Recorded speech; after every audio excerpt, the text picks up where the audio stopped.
Alright, I am here. Had to take something downstairs. Oh, wait, I forgot. I have to properly set my audio real quick. I forgot to do that. My apologies, everybody.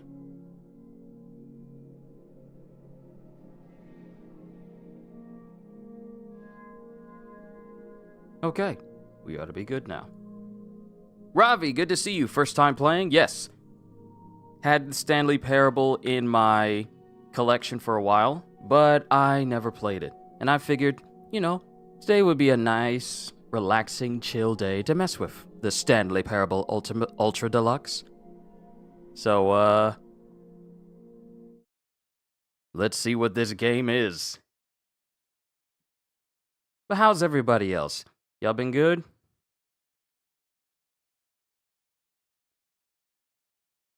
Developed by Crows. Please use the screen and subtitle language, English.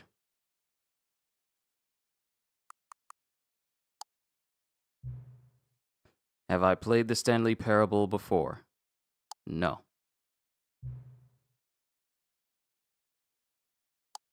That's fine where it needs to be. Please enter the current time. 12:35. 12:36. You say freezing?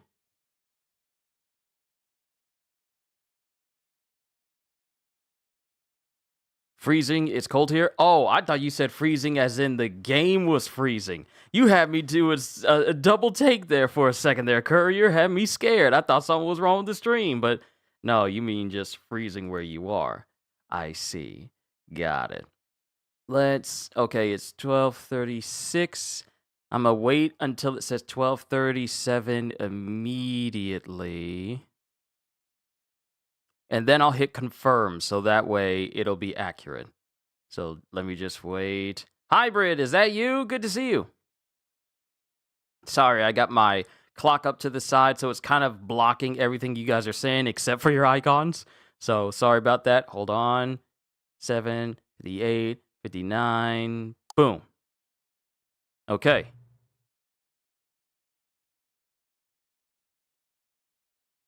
Ah, snap, sorry, man. Oh, you didn't do anything wrong. You didn't do anything wrong. You just had me do a double take thinking like, oh, snap, something's wrong with the stream. But no.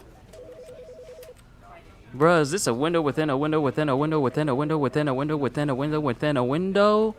Because you can see the icons moving on the computer screen. And I wonder, can you zoom into the computer? Because if the screen is duplicating, then that means whatever I'm doing here on the leftmost side is also replicating in the innermost part of the computer within the computer within the computer within the computer within the computer.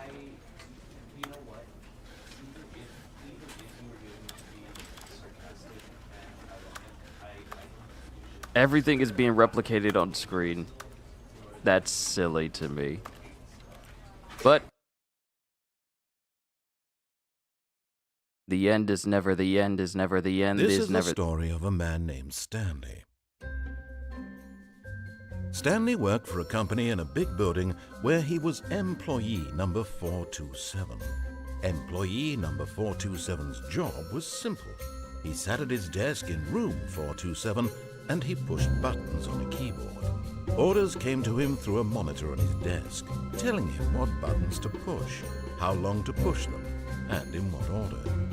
This is what employee 427 did every day of every month of every year. And although others might have considered it soul-rending, Stanley relished every moment that the orders came in, as though he had been made exactly for this job. And Stanley was happy. And then one day, something very peculiar happened. Something that would forever change Stanley. Something he would never quite forget. He had been at his desk for nearly an hour when he realized that not one single order had arrived on the monitor for him to follow. No one had showed up to give him instructions, call a meeting, or even say hi. Never in all his years at the company had this happened, this complete isolation. Something was very clearly wrong. Shocked, frozen solid, Stanley found himself unable to move for the longest time. But as he came to his wits and regained his senses, he got up from his desk and stepped out of his office.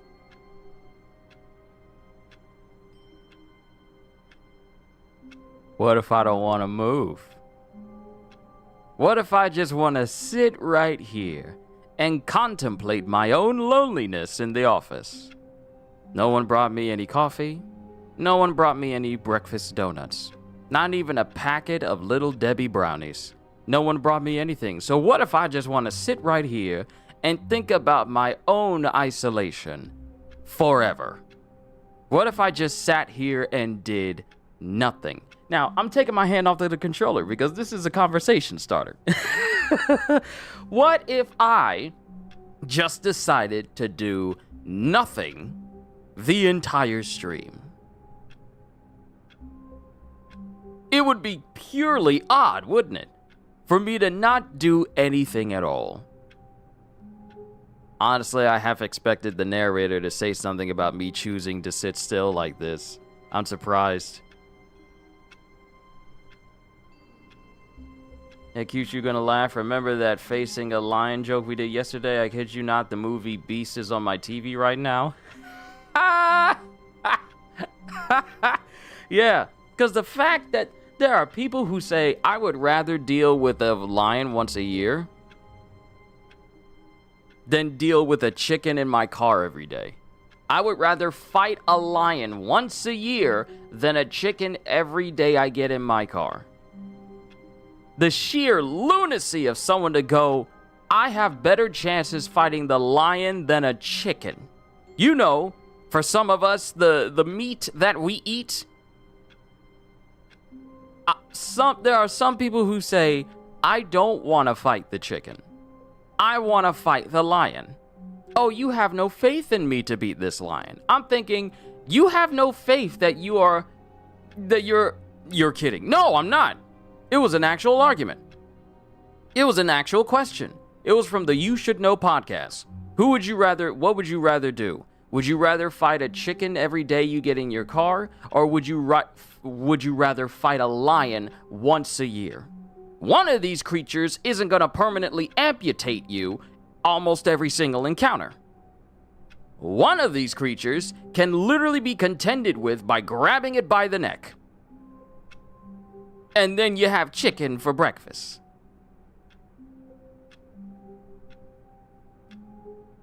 I'm going with the creature I normally eat alongside some red beans and rice and some mashed potatoes, maybe a biscuit and a sweet tea, versus the creature that is known for literally tearing things apart to get to the meat inside on a regular basis.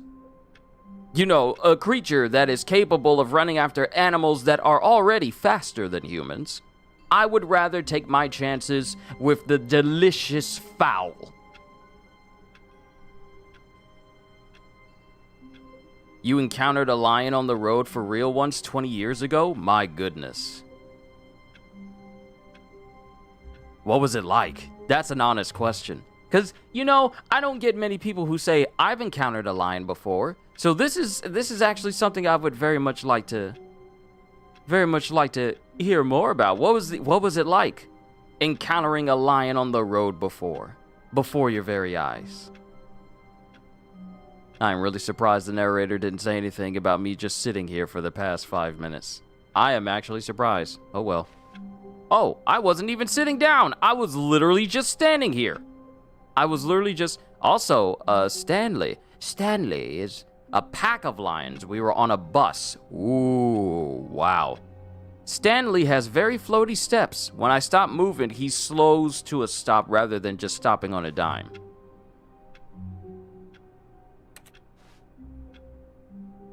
Employee 427. Hello? Michael? Where's that $20 you owe me, bro? I gave it to you for last year's Christmas party. I haven't seen it since. Your grandma don't look like she's sick to me. All of his co-workers were gone. What could it mean? Stanley decided to go to the meeting room. Perhaps he had simply missed a memo. Oh, you're so little you don't remember much. Got it. But the fact that you remember that you encountered a lion...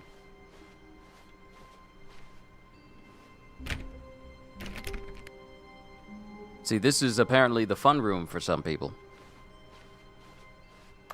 Stanley went around touching every little thing in the office, but it didn't make a single difference, nor did it advance the story in any way.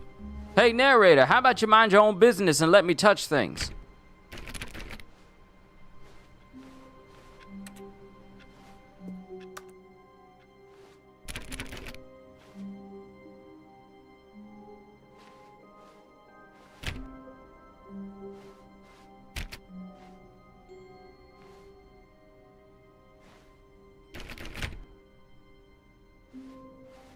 When Stanley came to a set of 2 open doors, he entered the door on his left.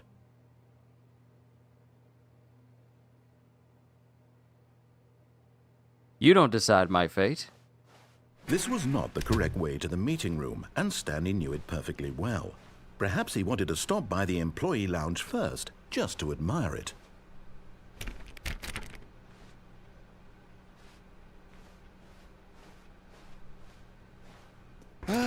Yes, truly a room worth admiring. It had really been worth the detour after all, just to spend a few moments here in this immaculate, beautifully constructed room. Stanley simply stood here, drinking it all in. Stanley proceeded to ignore the narrator and do the absolute opposite of what he said. Stanley stood still. No, he didn't. Really, really worth it being here in the room. A room so utterly captivating that even though all your co-workers have mysteriously vanished, here you sit looking at these chairs and some paintings. Really worth it.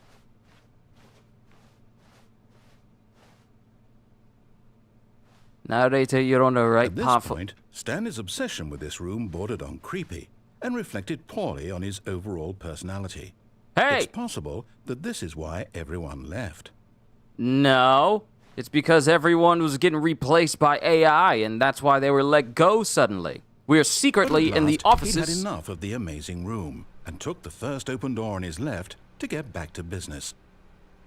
We are secretly in the offices of Microsoft. Every single missing person in these rooms is every employee fired by them to be replaced by AI.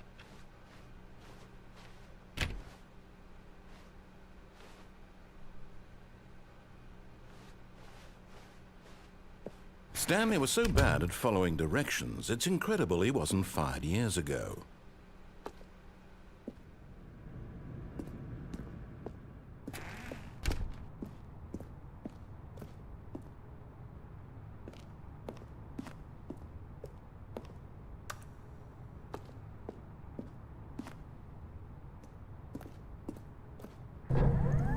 Look, Stanley, I think perhaps we've gotten off on the wrong foot here. I'm not your enemy, really, I'm not. I realize that investing your trust in someone else can be difficult, but the fact is that the story has been about nothing but you all this time. There's someone you've been neglecting, Stanley. Someone you've forgotten about. Please, stop trying to make every decision by yourself. Now, I'm not asking for me, I'm asking for her. This is it, Stanley.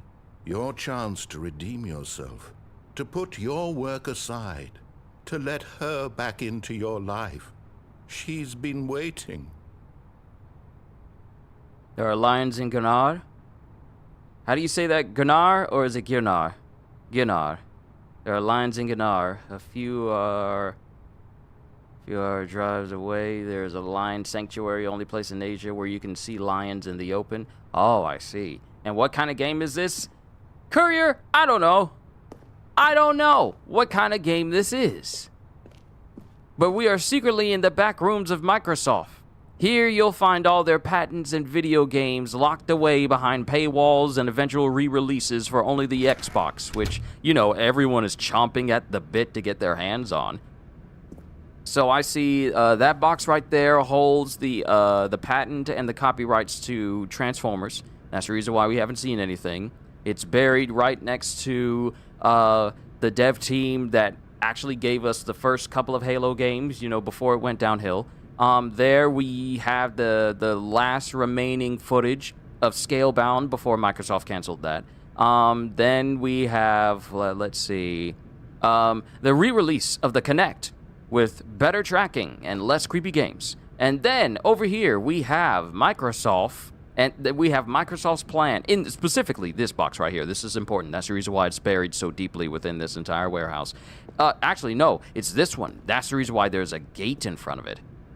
This is a box filled with the manifesto of Microsoft doing away with their sudden urge to go after AI and actually creating a work environment where they don't need to worry about firing people, and they can actually hire more people, pay them more, and actually encourage them to create games that actually make it to the Game Awards and actually wins the award for once in their life in the past 10 years. But of course, you know, it's in this room. And no one ever comes into this room except to dust stuff. They never open these boxes. This is Microsoft's future. But they choose not to mess with. This is their positive future. Future where they aren't ridiculed. A future where people actually want to buy their consoles. A future where people would rather buy their consoles other than Sony and Nintendo, or even PC and Steam. This is where their future has gone to die. Notice how you don't see anyone in here? Not a lot of traffic. It looks neglected. It looks like as if no one no longer cares what lies in here anymore. That's Microsoft. That's her, Stanley. You need to be the one to do this, to reach out to her. If you can truly place your faith in another, then pick up the phone. On the other line, it's Microsoft asking me to stop bad-mouthing them. Sorry, but I refuse to pick it up. Let it go to voicemail.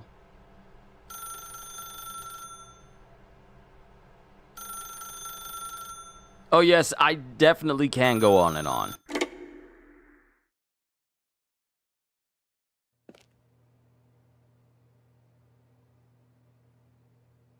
Oh, Stanley, is that you? Hold on, sweetie. Sorry to keep you waiting. I'm just pulling the bread out of the oven. All right. Okay, there we go. All right, now, I want you to come in and tell me all about your day.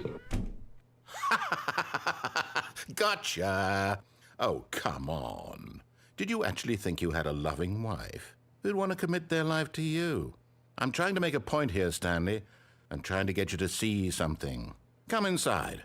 Let me show you what's really going on here. Y'all know how I feel about mannequins. I did not like that. I did not like that at all. Y'all know I hate mannequins in video games, because they always have mannequins in the worst possible place. I did not like that.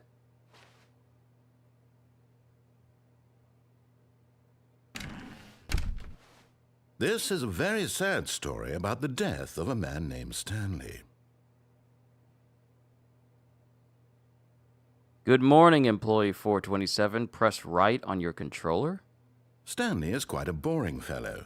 He has a job that demands nothing of him, and every button that he pushes is a reminder of the inconsequential nature of his existence. Please press the left button. Look at him there, pushing buttons, doing exactly what he's told to do. Now he's pushing a button. Now he's eating lunch. Now he's going home. Now he's coming back to work. One might even feel sorry for him, except that he's chosen this life.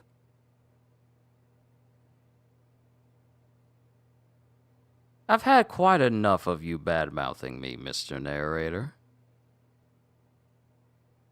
That's quite enough.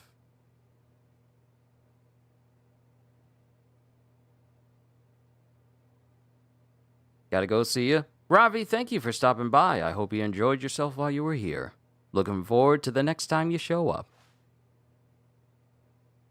But in his mind, he can go on fantastic adventures. From behind his desk, Stanley dreamed of wild expeditions into the unknown, fantastic discoveries of new lands. It was wonderful, and each day that he returned to work was a reminder that none of it would ever happen to him.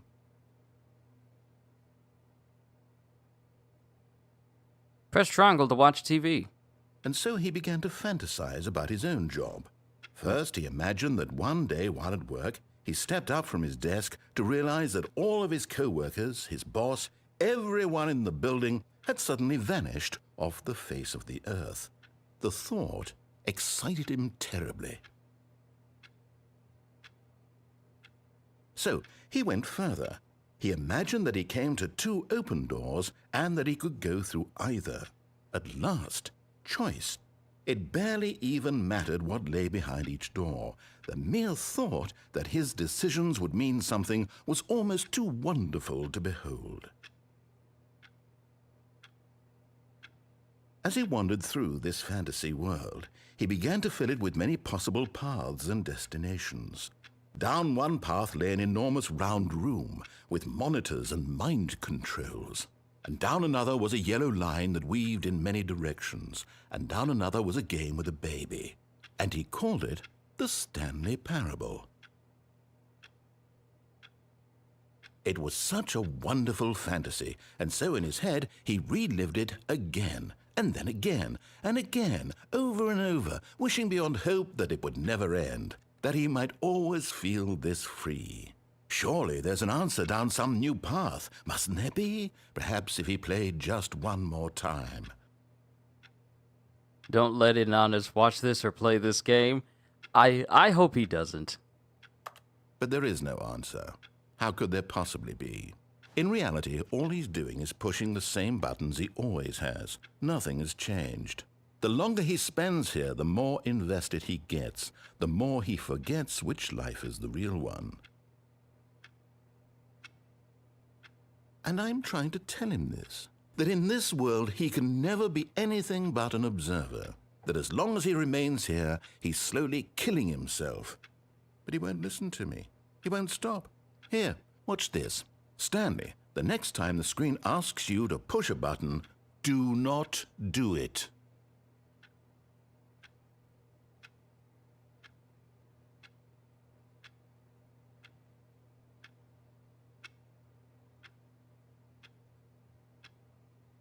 This whole place has been slowly turning into an office again.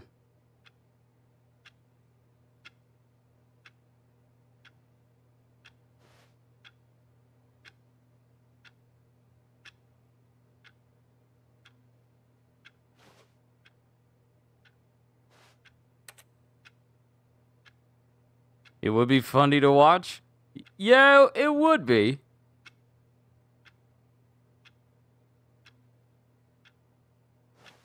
I have no choice but to press the button. You see? Can he just not hear me? How can I tell him in a way that he'll understand that every second he remains here, he's electing to kill himself? How can I get him to see what I see? How can I make him look at himself? I suppose I can't, not in the way I want him to. But I don't make the rules. I simply play to my intended purpose, the same as Stanley. We're not so different, I suppose. I'll try once more to convey all this to him. I'm compelled to. I must. Perhaps, well, maybe this time he'll see. Maybe this time. And I tried again, and Stanley pushed a button. And I tried again, and Stanley pushed a button. And I tried.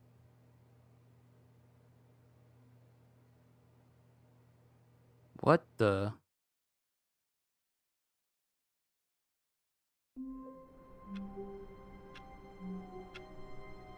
Huh? All of his co-workers were gone. What could it mean? Stanley decided to go to the meeting room. Perhaps he had simply missed a memo. So simply because I chose not to listen, the game says, well, guess you'll die. You will follow the story, or you will die.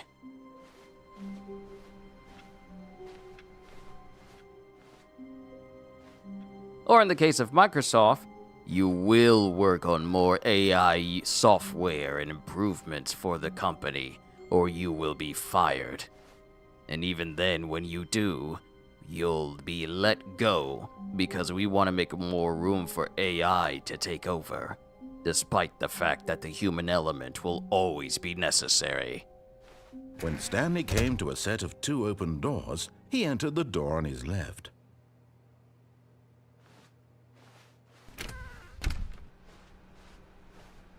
Okay, I entered in on the left. You happy now? Are you happy now?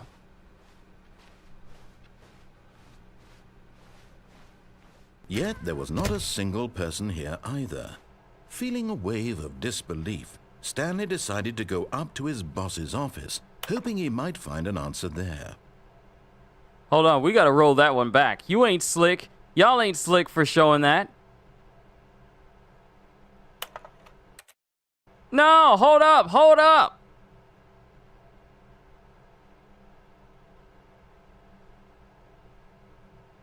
I should have been taking screenshots. Because, you could easily tag Microsoft in this, and this is literally them.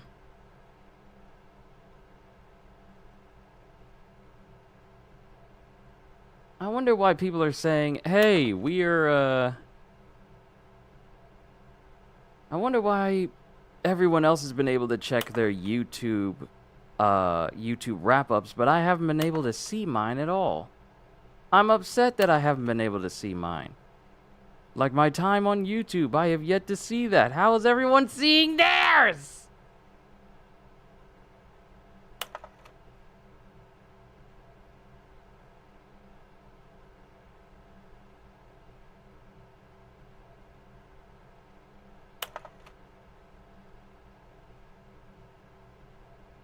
Like, look at all of this.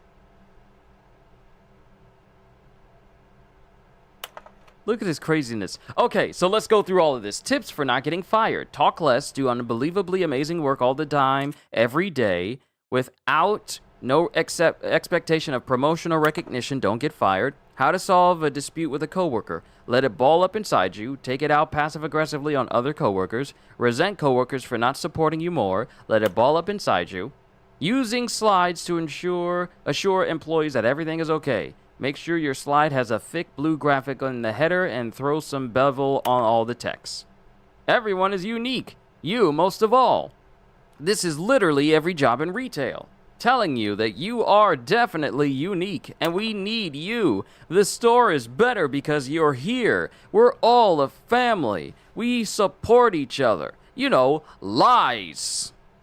Lies.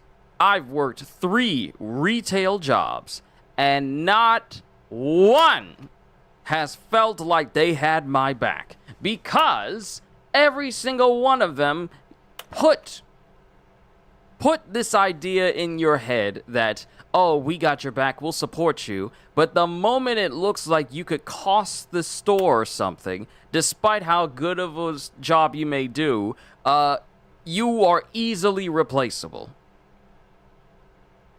And I know this sounds weird to say.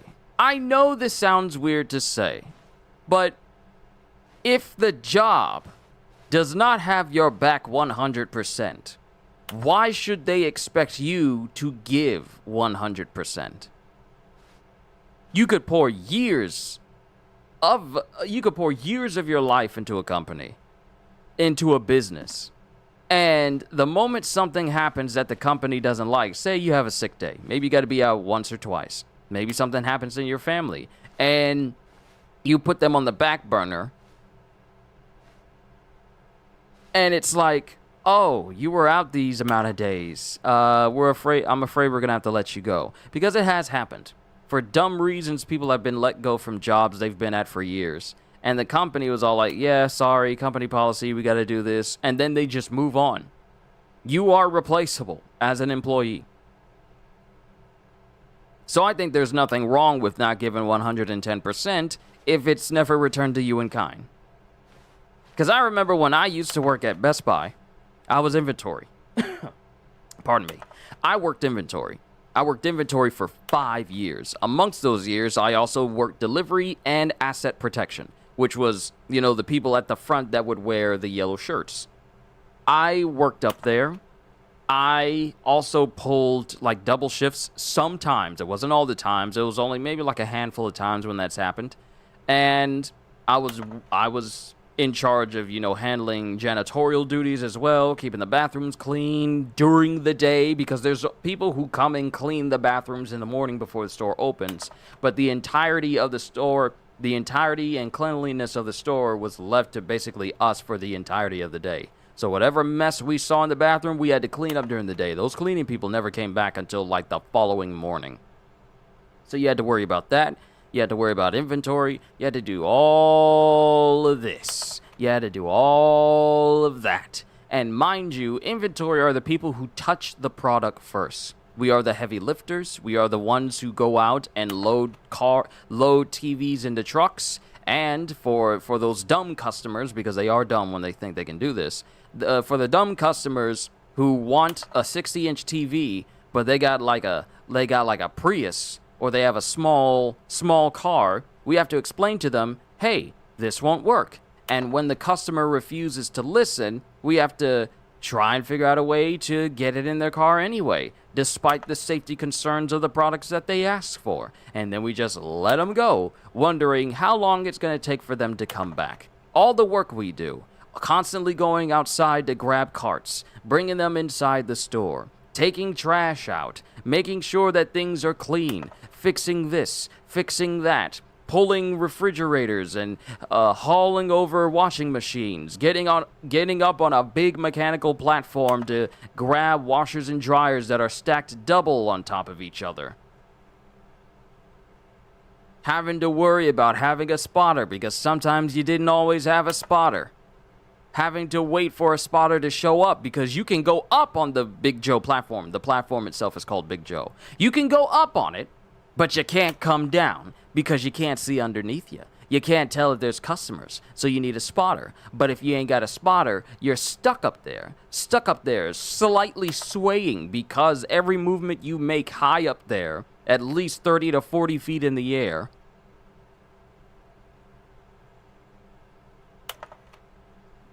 you're just waiting for someone to let you down so you can come back down and touch the ground and be grateful that you're a ground-bound individual. All of that, and not to mention having to do a store-wide count where you would have to count everything in the store to make sure it lined up with numbers. Oh, I hated those nights. And also work on Black Fridays, going back and forth in order to get items out to customers who want them, and cleaning up afterwards. All that work for inventory, and you're never considered for any sweepstakes or anything that only sales could take advantage of.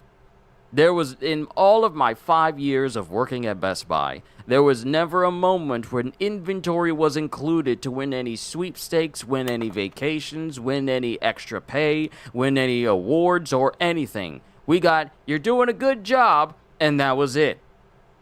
Sales got all sorts of things, despite the massive part we played into making sure that the stuff that they sold was actually, handed out to them. We were literally the backbone of the company, but we never got access. We never got those special bonuses. We never got the, hey, I want to give a congratulations to the inventory team this year. They made sure that everything went out. They keep the store completely stocked at all times. They do the heavy lifting. Nothing like that. Ever. So you'll have to forgive me if I don't put 110% in it, if you never even consider me to be worthy of anything for my efforts at all. You have to forgive me. There's a lot of deep-seated frustration with retail workers and with working in retail and, getting shortchanged despite all the efforts you put in. I never caused any troubles for anybody. I did my work. Many of us did, and it's not just me. It's everyone that worked on that inventory team with me, because it was a collective effort for everybody.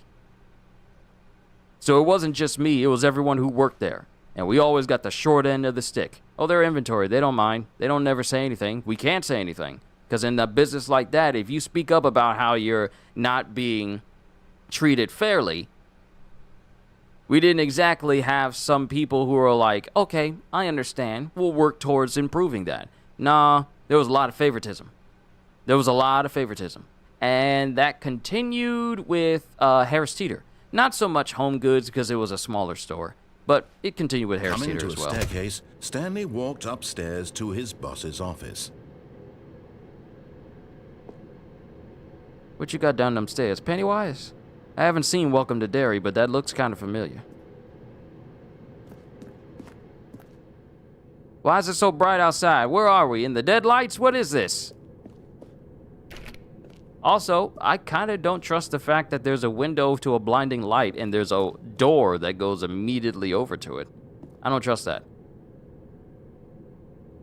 Working for a boss never worked for me. That's why I work for myself and hire employees and form relationships with them. They're people with emotions and limits. Courier, you are absolutely right.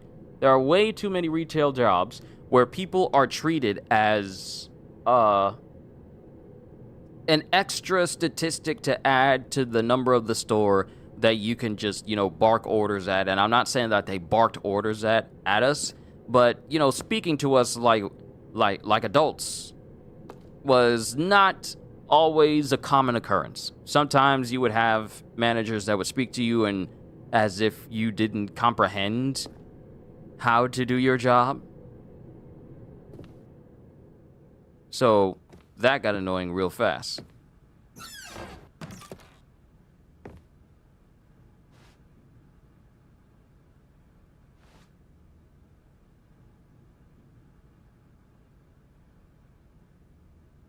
Because the boss knows that what the boss says goes. If the bosses suffered losses, then that's what the boss chose.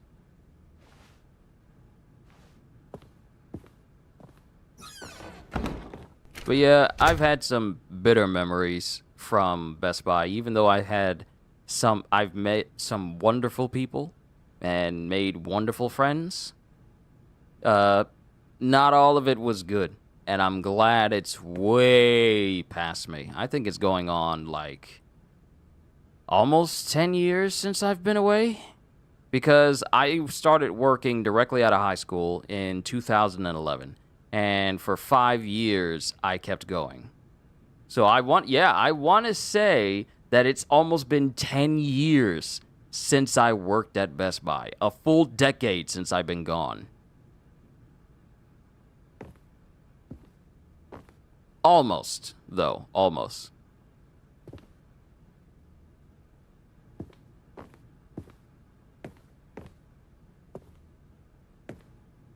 Stepping into his manager's office, Stanley was once again stunned to discover not an indication of any human life.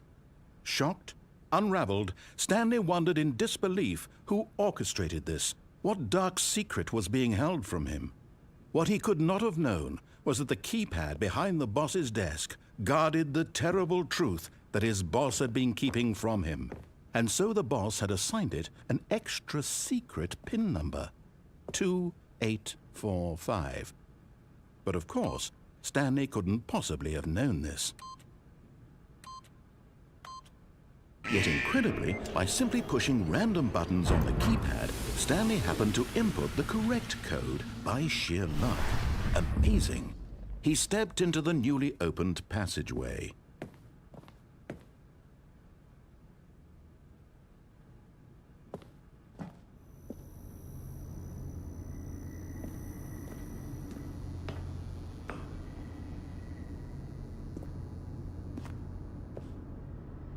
What the heck? What is this?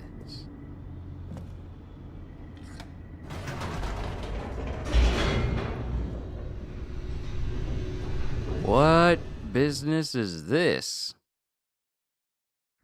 Descending deeper into the building, Stanley realized he felt a bit peculiar. It was a stirring of emotion in his chest, as though he felt more free to think for himself, to question the nature of his job.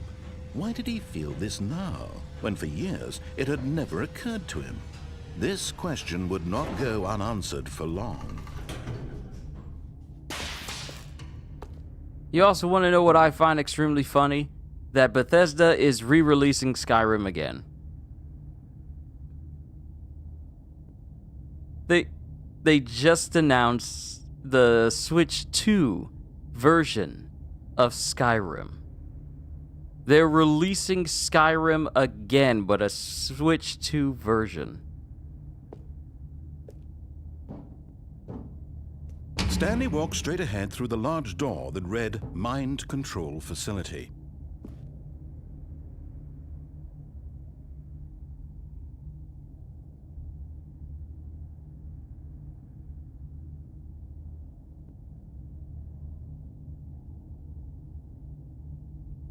Oh, so many choices, Double D. I can't even decide, Double D. Escape or mind control facility. I can't even tell! Do I want to leave and go back to see Sarah and Jimmy and Ed and Eddie? Double D and Eddie? Or do I go into the mind control facility? I don't know.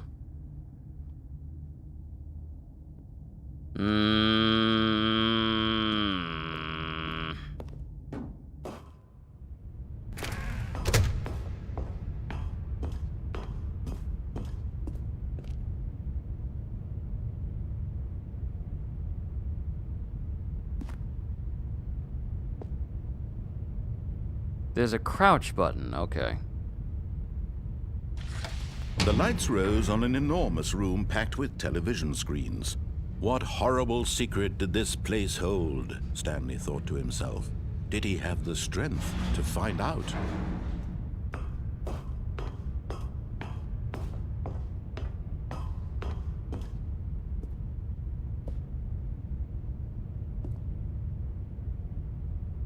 Employee observation protocol.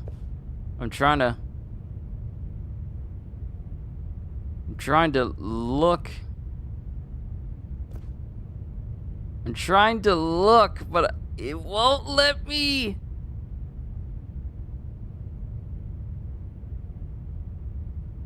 Wonder, is there a way for me to zoom in? Can I zoom in?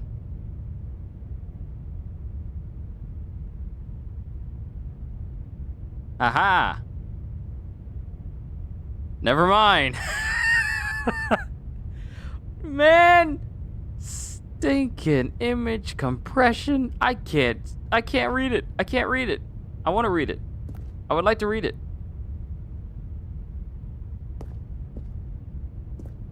Oh! Haha! I'm on top of the table. And this doesn't help at all. Oh, wait, kinda. Let's see, the complete... What does that say? What does that say? I'm trying to look at it. If, despite adherence to protocol 2A and 2B, an employee leaves the office during work hours and a system loop has failed, you must terminate. Please note that employee 432 is a test case. Does that say 432 or 437? No, I think that says 432. Is a test case. While the need for protocol 2A may seem unlikely, procedure 2A to 2C need not apply. In the event of 432 attempting to leave the office, contact supervisor and then contact 432 prize pool. Prize pool? If a monitoring screen fails to initialize contact maintenance... to initialize... You see, this thing is so bad, I can't even see the period to separate the sentences, so it sounds like run-on sentences, sorry. If a monitoring screen fails to initialize, contact maintenance and temporarily switch control over to desk screen. In the case of a Class 4 event, close system gates and consult with supervisor.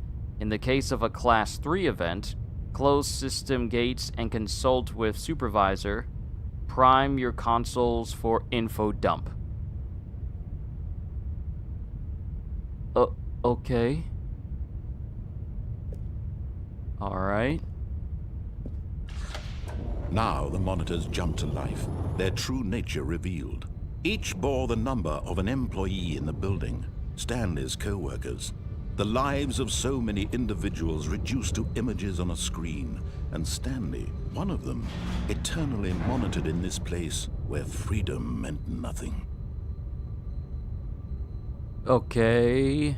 Employee number 104 was fired. That's concerning. Okay, that's 1. That's 2. It just looks like 2 employees have been fired from this little thing they're doing.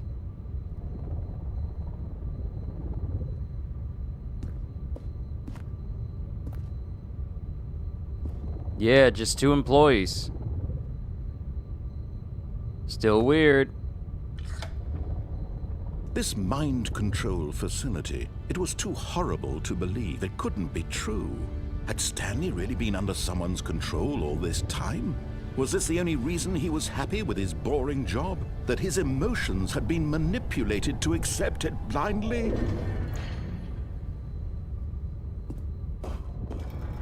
No. He refused to believe it. He couldn't accept it. His own life in someone else's control? Never! It was unthinkable, wasn't it? Was it even possible? Had he truly spent his entire life utterly blind to the world? But here was the proof. The heart of the operation.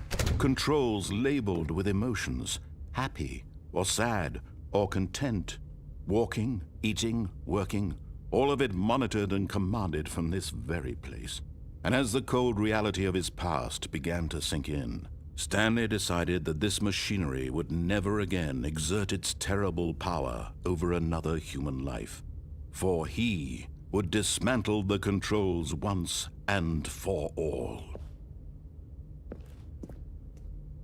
So, how am I gonna do that, though? Do I need to go to the facility power? Always tell my employees I may yell or bark orders, but to always come to me when they need to. We can't do our job if there's no trust. Exactly. Exactly. You can't do your job if you don't trust the people around you. What I don't understand is why some employees... Because here's the thing. Oh, Courier, I'm so glad you brought this up. Because one of the reasons why I left my last job at Harris, which was Harris Teeter, is because there was a lot of distrust. 1, there was favoritism like you wouldn't believe. And 2, there was one Thanksgiving, when I was supposed to get the preceding day off because the person I worked with her, phenomenal person, literally one of the greatest people I have ever met and worked with in my entire life. She wanted to give me the day before Thanksgiving off. And it was supposed to be my day off. I was getting prepared to go in. And I get there and I clock in. But I don't see her anywhere. So I start searching all around the store, wondering where she is. And the manager on duty doesn't say anything about why she's not here. He doesn't even approach me at all. Mind you, she's the person I always come to find, and I usually see her working within the aisles. She's not there. So I get there, because it's a tag night. It's a Tuesday. It's a tag night. And I'm thinking, I don't see her anywhere. So I'm wondering, what's going on? So, mind you, I had already clocked in. But I text her, and I say, like, hey, where are you? And she said, don't tell the manager I said anything to you, but they told me not to tell you because I was going to give you this night off, but they told me to not tell you that I had given you the night off and for you to come in anyway so you could work that shift because they wanted to use me to help them clear out any backstock we had in the back room. So they were willing to have me come in to work thinking I'm going to do one job. I'll clock in like normal. And then when I find out that Mandy isn't there, oh, since you're already clocked in, can you help us do this? So that level of shadiness and dishonesty was one of the last straws that I had. In the fact that, and the thing was, I tried to clock out and just straight up leave. And then I got a text message from the manager saying like, hey, did you clock out? Who told you could clock out? And I'm like, bruh, who told you to have me come in for my shift on false pretenses and then expect me to stay? I go to work thinking, okay, it's just going to be another tag night. I'll take care of it, and then I get to go home. Hopefully I get to go home early so I can enjoy my Thanksgiving. No. She was told to be quiet and not say anything so I could go there and then work for something I wasn't supposed to be working that night for.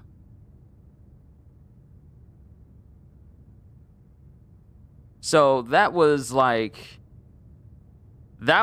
oh, so y'all just gonna straight up be dishonest now. Okay, all right. Now, mind you, I wound up working the shift because I wasn't trying to potentially lose my job. That's how they put that mentality in you. If you don't do what we say, you'll get fired. And I'm like, that's a very dangerous thing to do. When you think about it, if a job has you second guessing your own morality and your own dignity, and it makes you fear like, well, even though this is wrong, I still need to go back there because it's the only job that I have. I feel like that is crazy to me. That's a normal thing in the US. I don't know how normal it is, but I don't put it past US jobs to do that. To have people come in on false pretenses and then hope that they'll never pay attention and think that them clocking in is what locks them into that situation, and then they just are just left with no choice but to work it. Otherwise, they'll suffer consequences. But that is a thing, though. So, yeah. I think any job that tries to condemn you for not going above and beyond after they do shady stuff like this, I feel like it's not a job worth your time. Because if you're willing to be dishonest and have me come in on a day where I could have had that day off so I could enjoy Thanksgiving and wake up on Thanksgiving and not work nights, then that means you're willing to do that again. And not just with me, you're willing to do that to anybody. That's low, really low? Yeah, that's one of the reasons why I left. I can't work at a company that's distrustful. That will be disrespectful to me like that. Oh, you're gonna give them the night off? Well, we got some extra stuff we need to do in the back of the store, so don't tell me he has the night off. Don't say anything at all. Just let him come in, and then we'll work him. So no, that's messed up.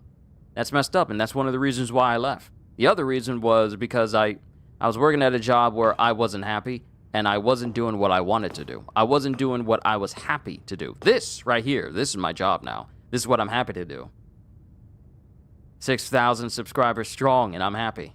This is the happiest I've ever been with any occupation. Less stress in my life. My mental health is so much better. But when that happened, I'm like, yeah, I gotta get out of here. When at last he found the source of the room's power, he knew it was his duty, his obligation, to put an end to this horrible place and to everything it stood for. And if they ever see this stream and hear about this story, and they know, and these people know who they are, and they know me, if they ever hear this and say like I'm lying or anything, trust me, I got receipts. I have receipts. I have receipts of the conversations that carried on that very night. I still have them. They haven't been deleted. I still remember that night. Matter of fact, just to show you that it's still on my phone.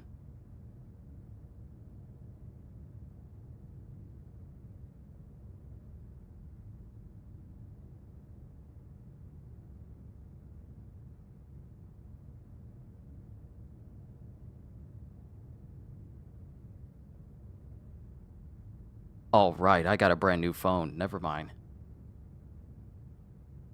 I don't have their texts anymore. I forgot that I had a brand new phone since then. It's been a while. But it did happen, though. It did happen. I'm not saying this story to make it sound all dramatic or anything. This genuinely happened to me. And, yeah. Work him? Yeah, exactly. They had no trouble being dishonest if it meant I came into work and did extra stuff for them when I didn't have to. Because they didn't want to do it. They didn't want to be the only ones working. They didn't want to be the ones who were doing all the grunt work, so they had me work that night when I could have had the night off for Thanksgiving.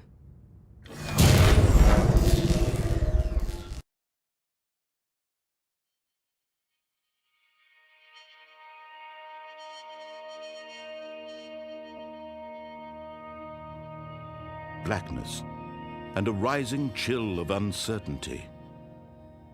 Was it over?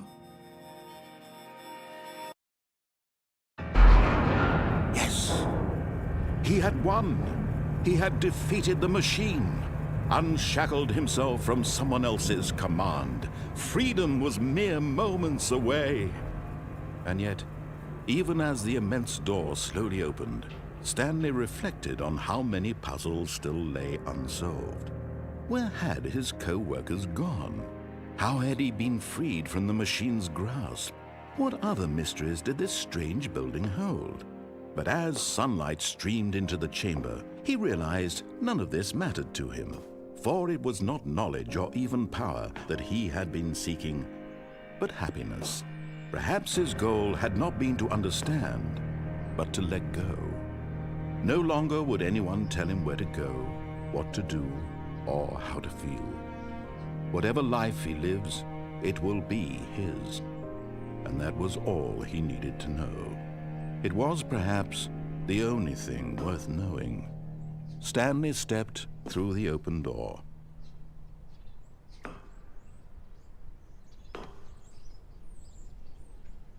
Stanley felt the cool breeze upon his skin, the feeling of liberation, the immense possibility of the new path before him. This was exactly the way, right now, that things were meant to happen. And Stanley was happy.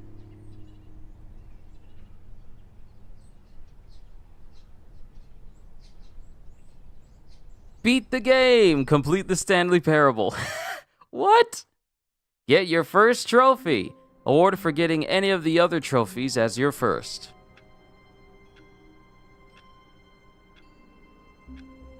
So now we got to find the different ways. Gone. What could it mean? Stanley decided to go to the meeting room. Perhaps he had simply missed a memo.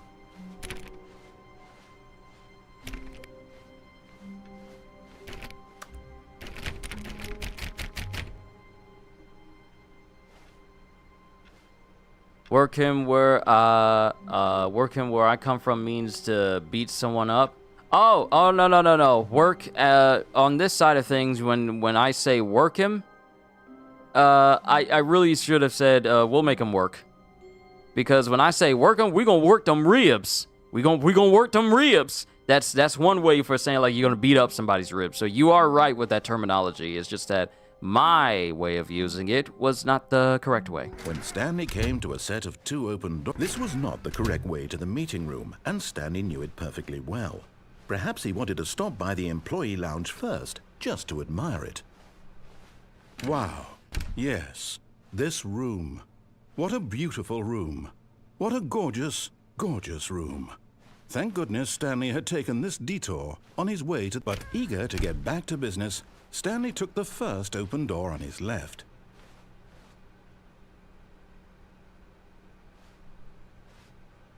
And so he detoured through the maintenance section, walked straight ahead to the opposite door, and got back on track.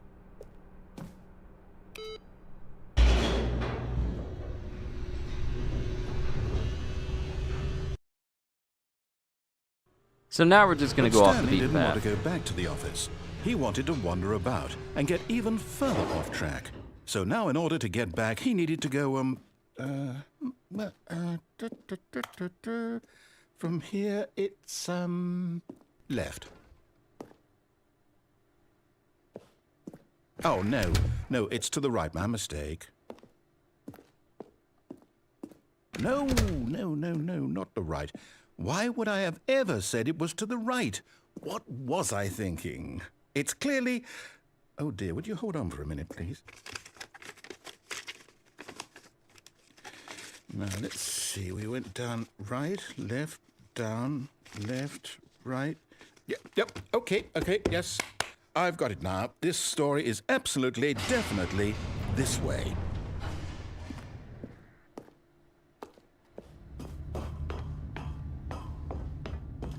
No. This isn't right at all. You're not supposed to be here yet. This is all a spoiler. Quick, Stanley, close your eyes.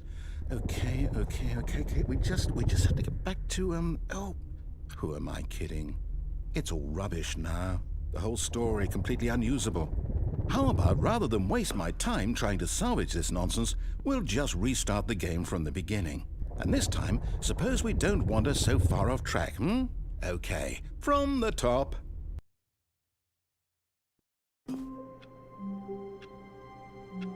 Joker, if you don't leave me alone. All of his co-workers were gone. What could it mean? Stanley decided to go to the meeting room. Perhaps he had simply missed a memo.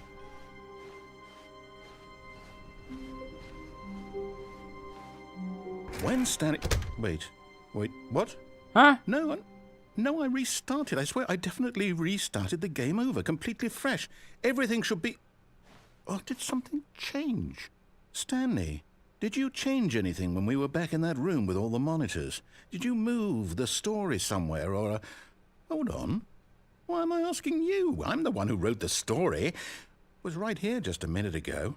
I know for sure that it's here somewhere. Okay, then. It's an adventure. Come, Stanley. Let's find the story.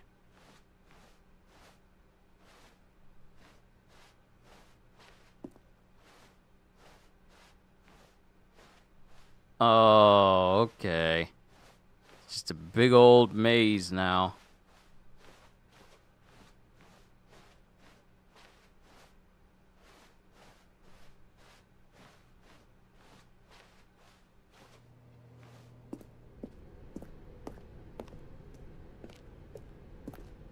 I'll say it. This is the worst adventure I've ever been on. I can promise you there definitely was a story here before. Do we need to restart the game again? Well, I find it unlikely that we'll ever progress by starting over and over again, but it's got to be better than this. Okay, let's give it a shot. Why not? Hey! I was exploring the tunnel! All of his co-workers were gone. What could it mean? Stanley decided to go to the meeting room. Perhaps he had simply missed a memo.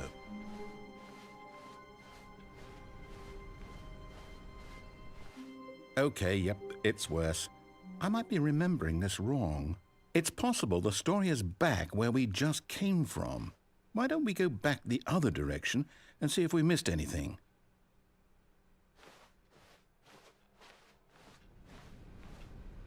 Starting to look like you was in the back rooms. Yeah, I'm never playing that game.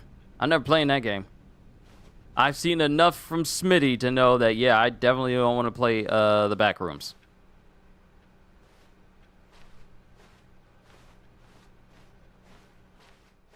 Aha! I knew we'd miss something. The story. Here it comes. No, wait, never mind. Not the story. Okay, let's head back the other way and retrace our steps.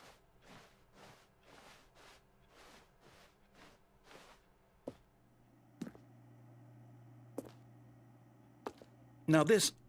Well, I'll be honest, I don't recognize this place at all. Is this the story? I don't think so. I can't quite recall, but I believe my story took place in an office building. Is that correct? Do you remember, Stanley? Well, do you know what? Since I've completely forgotten what we were supposed to be doing, how about this? You win! Congratulations! I know you put in a lot of hard work, and it really paid off, so good job. Oh, no. No, I don't feel right about this at all. We both know you didn't put in any actual work for that win. Some people win fair and square, and this was not one of those situations. Okay, I'm getting weirded out by whatever this place is. I don't care what might happen this time. I have to restart. Okay. There's a All right, line now? I've got a solution. This time, to make sure we don't get lost, I've employed the help of the Stanley Parable Adventure Line. Just follow the line. How simple is that? The phrase "just follow the line" is trademarked.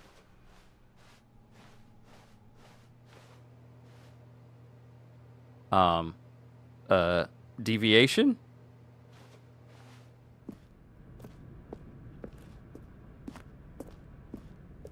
You see, the line knows where the story is. It's over in this direction.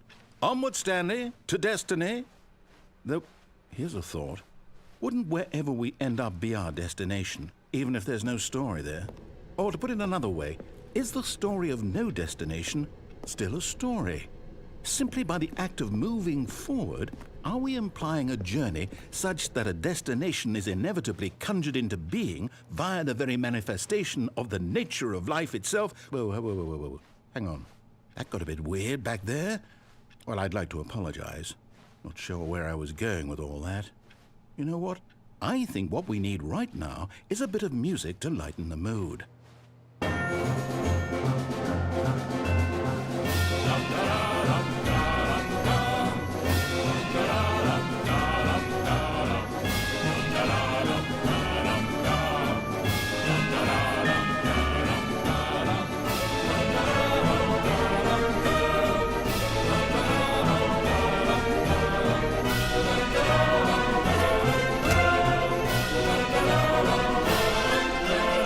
Follow the line, follow the line.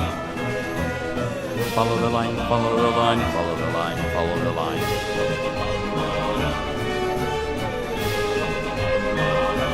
Wait, cut the music. Go back and look at that fern. Stanley, this fern will be very important later in the story. Make sure you study it closely and remember it carefully. You won't want to miss anything. All right, I think I need to readjust my audio because it was supposed to go with the music, and it sounds like I was just a little bit off.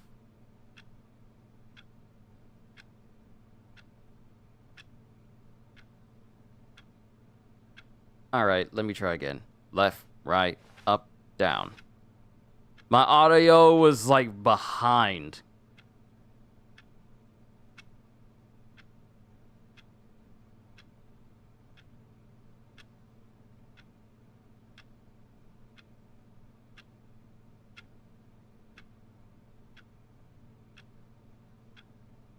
All right, let me try again.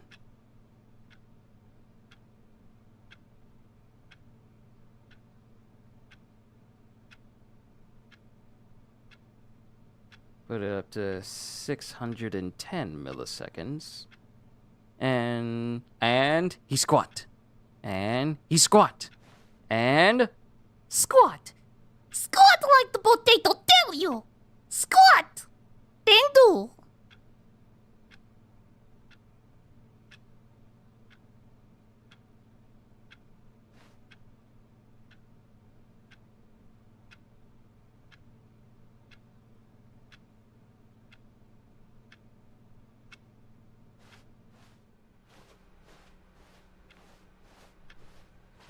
Wait, what? We're back at the office? No. Line, you do know we're looking for the Stanley Parable, right? The story? Oh, no, not again. Line, how could you have done this to us? And after we trusted you, after everything we've been through, you... Oh, I can't take this anymore. To hell with it. Restart. I can't believe you've done this.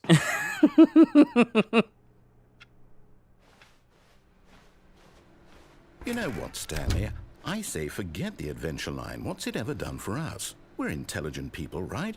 Why can't we make up our own story? Something exciting, daring, mysterious. Ooh, this all sounds perfectly doable. Why don't we simply start wandering in, well, I don't know, How about this direction?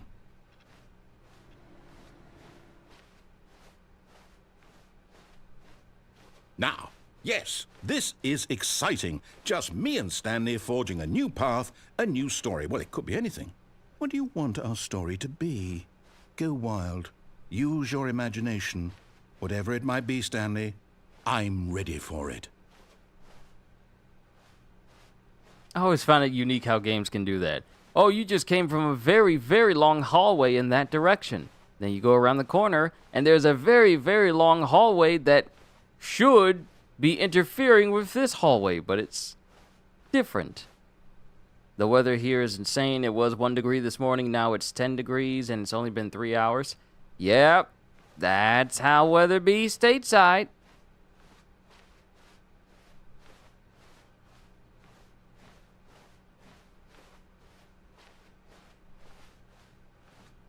Oh, no, not you again. Stanley, I'd also like to veto the line from having any role in our awesome new story. No lines or monitor rooms. Just don't acknowledge it, and we should be fine.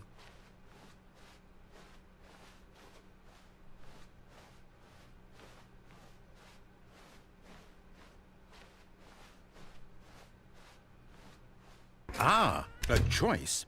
We get to make a decision. From here, the story is in our control.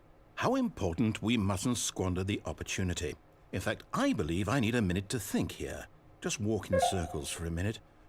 Okay, so I know that each door has to lead somewhere, which means that somewhere, the place where we're trying to go, there must be a reverse door that leads here.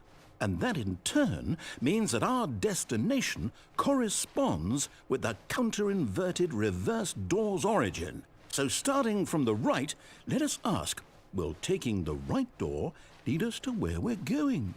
And since the answer is clearly yes, then by all accounts, the door on the right is the correct one. Another victory for logic. Come, Stanley, our destiny awaits. Oh, hold up, what's this? The confusion ending. You're telling me that's what this is? It's all one giant ending? And we're supposed to restart the game, what, eight times? That's really how all this goes?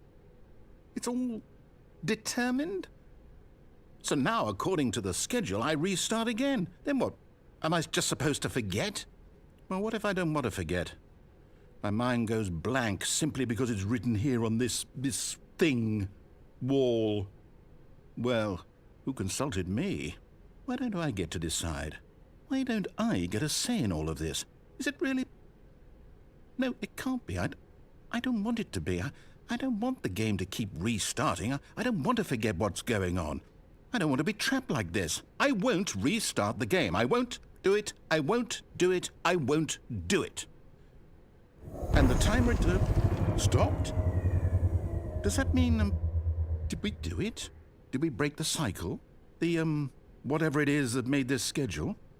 How would we even know? Will someone come for us? Will something happen? So, okay. I guess now we just wait, you know. I suppose in some way that this is a kind of story, wouldn't you agree? I'm not quite sure if we're in the destination or the journey, though they're always saying that life is about the journey and not the destination, so I hope that's where we are right now. We'll find out, won't we? Eventually. Well, in the meantime, if you...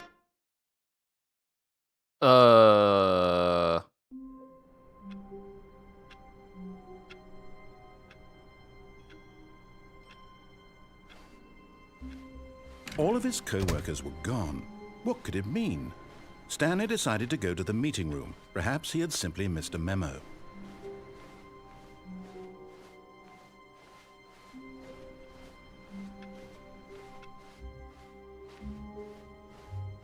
I don't know what to make of this. Stanley came to a set of 2 open doors. He entered the door on his left.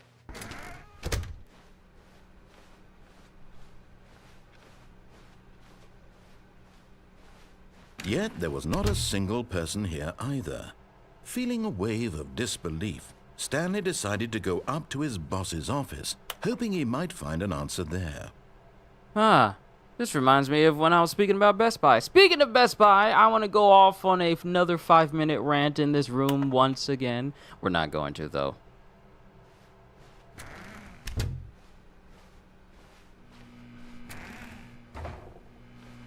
Stanley stepped into the broom closet, but there was nothing here, so he turned around and got back on track.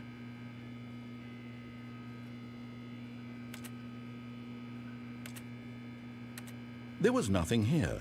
No choice to make, no path to follow, just an empty broom closet. No reason to still be here. Give it a sec.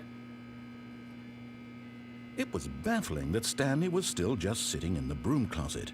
He wasn't even doing anything. At least if there was something to interact with, he'd be justified in some way. As it is, he's literally just standing there doing sweet FA.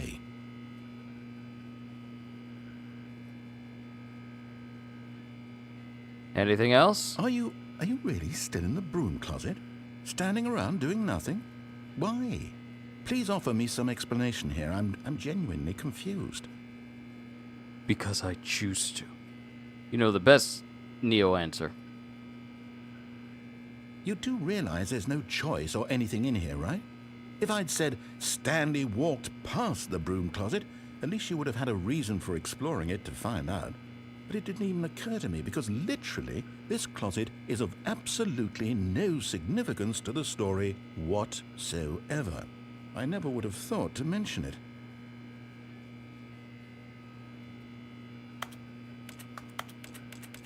Maybe to you this is somehow its own branching path.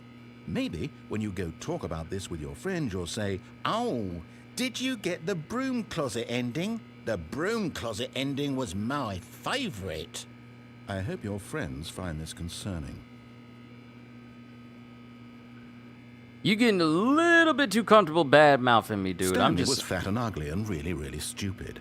He probably only got the job because of a family connection. That's how stupid he is. That or with drug money. Also, Stanley is addicted to drugs and hookers. I'm gonna find this guy. I'm gonna find him. Well, I've come to a very definite conclusion about what's going on right now. You're dead. You got to this broom closet, explored it a bit, and were just about to leave because there's nothing here when a physical malady of some sort shut down your central nervous system and you collapsed in front of your screen.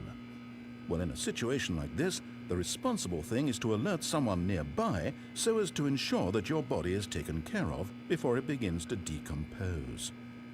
Hello? Anyone who happens to be nearby? The person at this computer is dead. They have fallen prey to any number of your countless human physiological vulnerabilities. It's indicative of the long-term sustainability of your species. Please remove their corpse from the area and instruct another human to take their place, making sure they understand basic first-person video game mechanics and filling them in on the history of narrative tropes in video gaming, so that the irony and insightful commentary of this game is not lost on them. All right, when you've done that, just step out into the hallway. My thing is,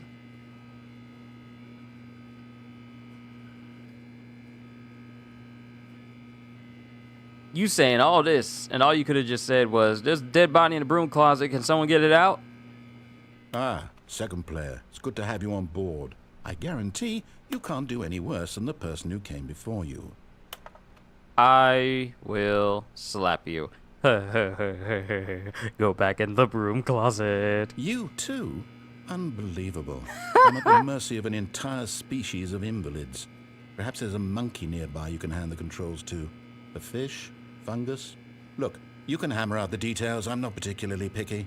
I'll just be waiting for when you're ready to pick up the story again.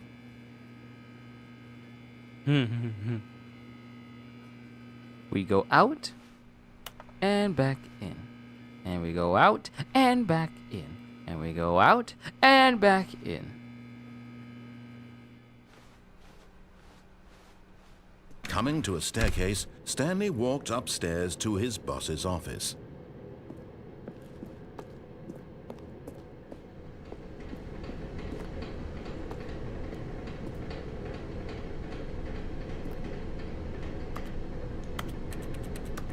only I could pick up that piece of paper and read it.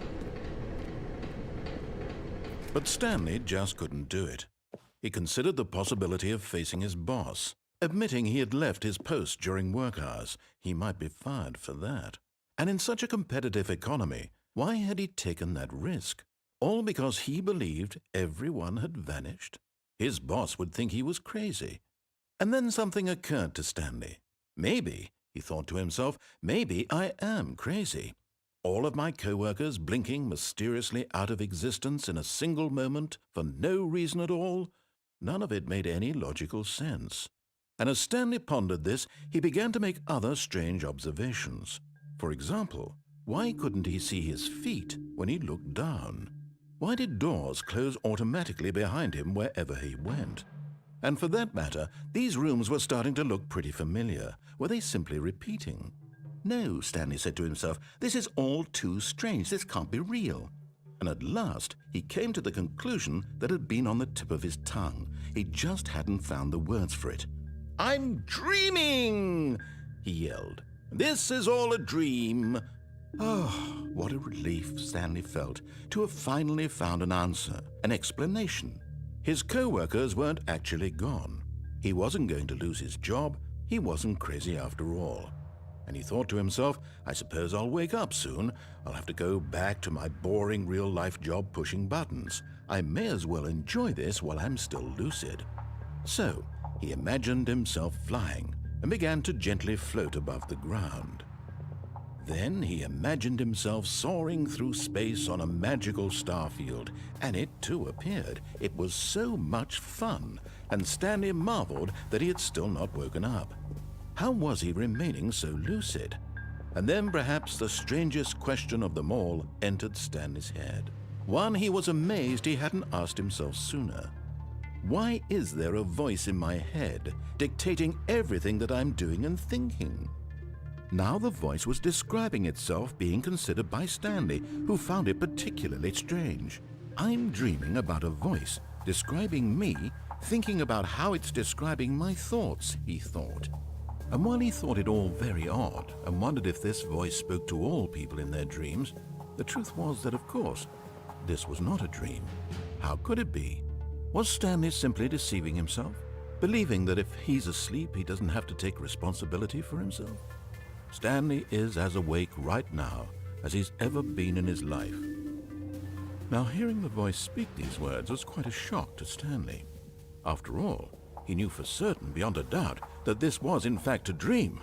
Did the voice not see him float and make the magical stars just a moment ago? How else would the voice explain all that? This voice was a part of himself too. Surely, if he could just... He would prove it. He would prove that he was in control, that this was a dream. So he closed his eyes gently, and he invited himself to wake up. He felt the cool weight of the blanket on his skin, the press of the mattress on his back, the fresh air of a world outside this one. Let me wake up, he thought to himself. I'm through with this dream. I wish it to be over. Let me go back to my job. Let me continue pushing the buttons. Please, it's all I want. I want my apartment, and my wife, and my job. All I want is my life exactly the way it's always been. My life is normal. I am normal. Everything will be fine. I am okay.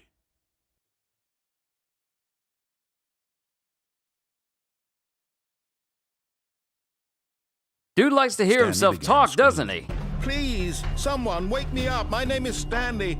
I have a boss. I have an office. I am real. Please, just someone tell me I am real. I must be real. I must be. Can anyone hear my voice? Who am I? Who am I? And everything went black.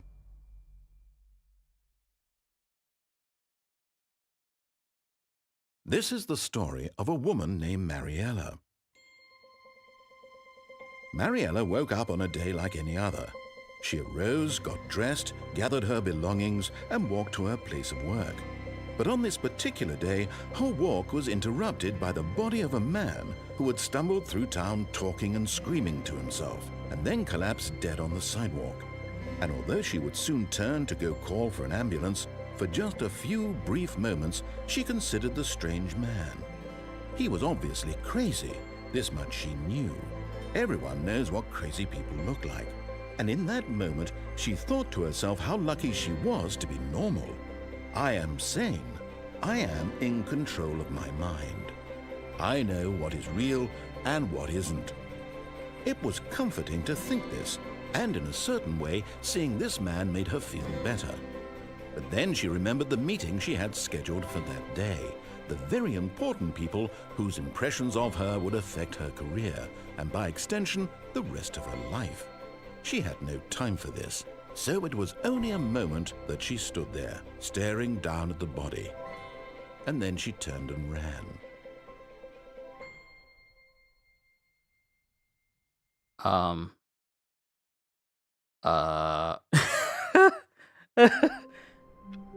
Okay.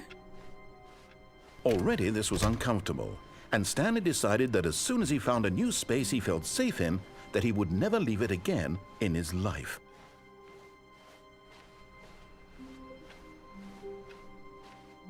That was a lot. That was a lot. If I When wasn't Stanley streaming, came this to a would have set put me of to two sleep. open doors, he entered the door on his left.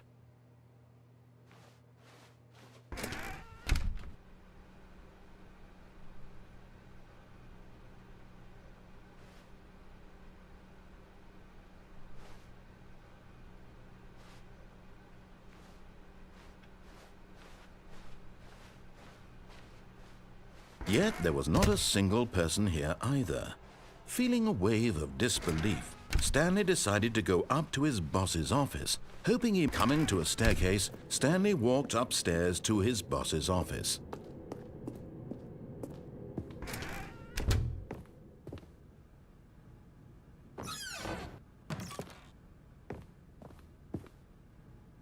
Ooh, elevator. Why you got a picture of a panda with a gun to the head? Business strategy? Shoot a panda? What is wrong with you?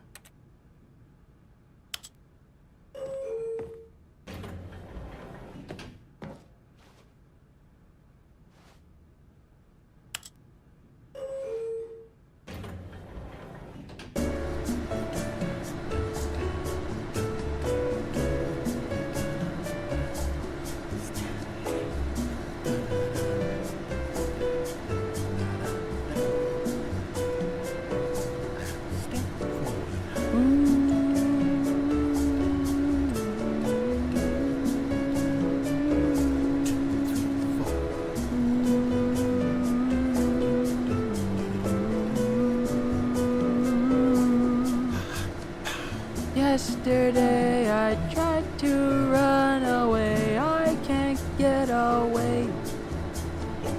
Office life is getting on my nerves, I just want to stay. I just wish I could go outside, but it will not let me go.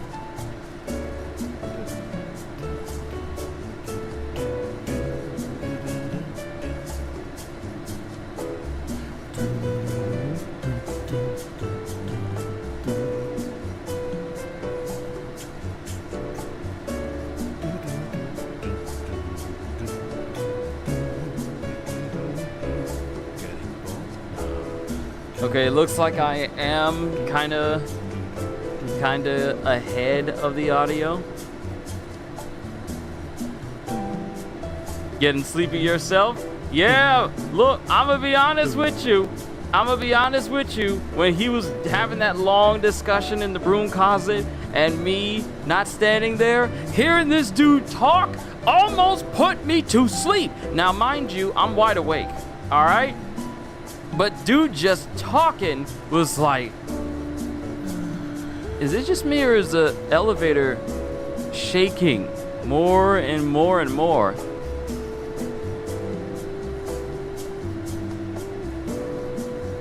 Let me see if I can line up my audio again. Dun, dun, dun, dun, dun, dun, dun. Okay, 1, 2, 3, 4. 1, 2, 3, 4. 1, 2, 3, 4. 1, 2, 3, 4. 1, 2, 3, 4. 1, 2, 3, 4.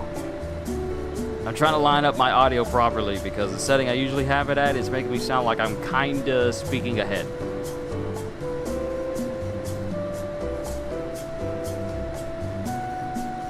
Okay, I'm listening to it. We're still off just a little bit.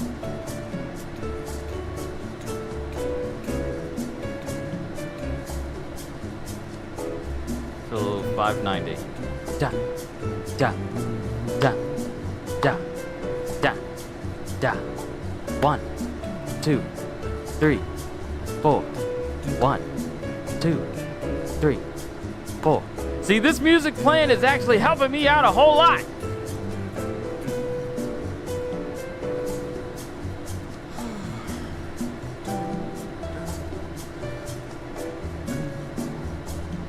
Okay, now it's saying I'm behind.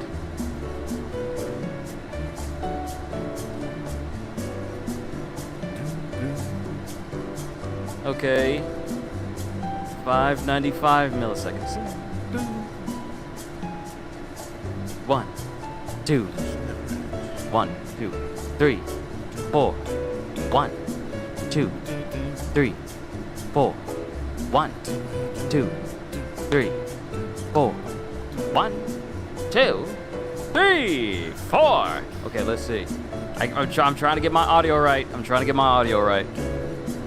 Because my voice being off, it doesn't set well with me.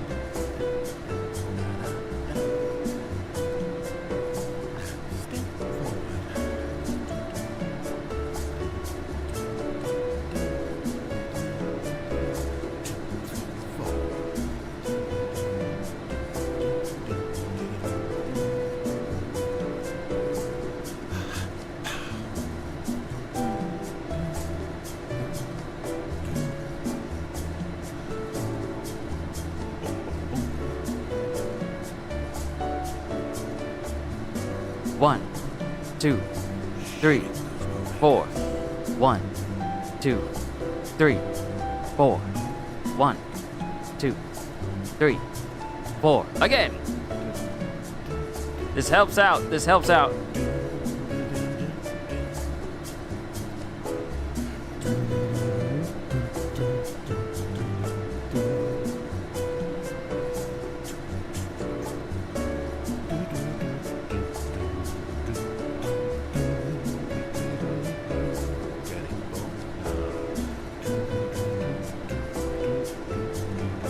Bum, bum, bum, bum. 1, 1 and 2 and 1 and 2, 3 and 4.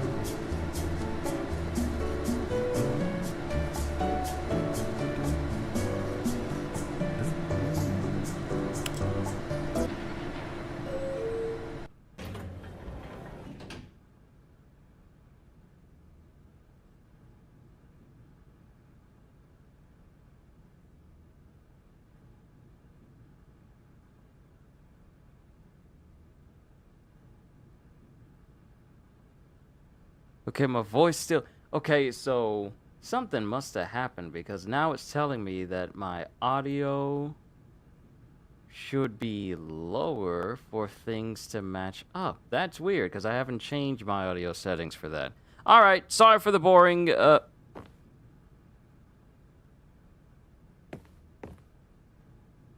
I am the most expensive boss. Okay, I went in this elevator. I hit the button, and we didn't go anywhere. This is a useless elevator.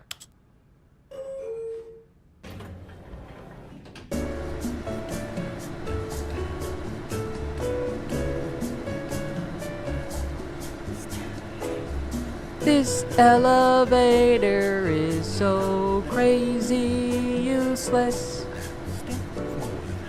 It doesn't take you anywhere up or down. When those doors open, you walk out with a frown.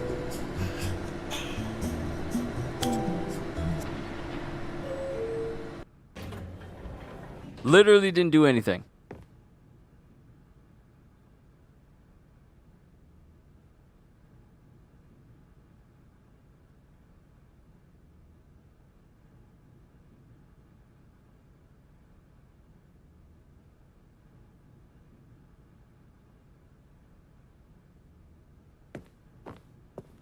But it looks like I got my audio to line up correctly. You play saxophone or trumpet? I need a refresher. I play both. Self-taught. But I prefer the trumpet. I wonder if I could play that little jingle.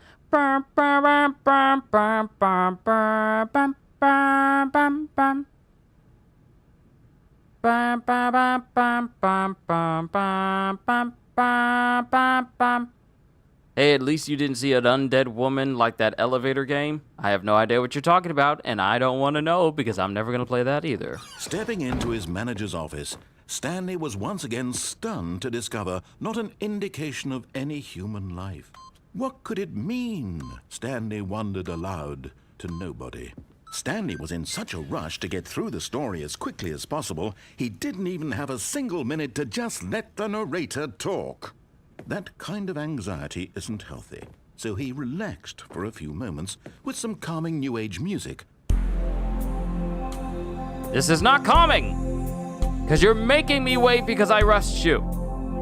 Cut it out! Feeling soothed and rejuvenated, Stanley calmly walked forward into the opened passageway.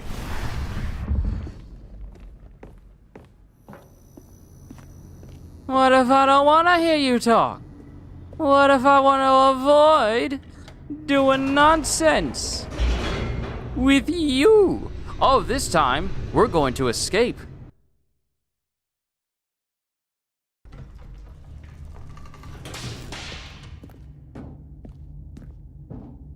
Stanley walked straight ahead through the large door that read Mind Control Facility. No, he didn't. Although this passageway had the word escape written on it, the truth was that at the end of this hall, Stanley would meet his violent death. The door behind him was not shut. Stanley still had every opportunity to turn around and get back on track. At this point, Stanley was making a conscious, concerted effort to walk forward and willingly confront his death.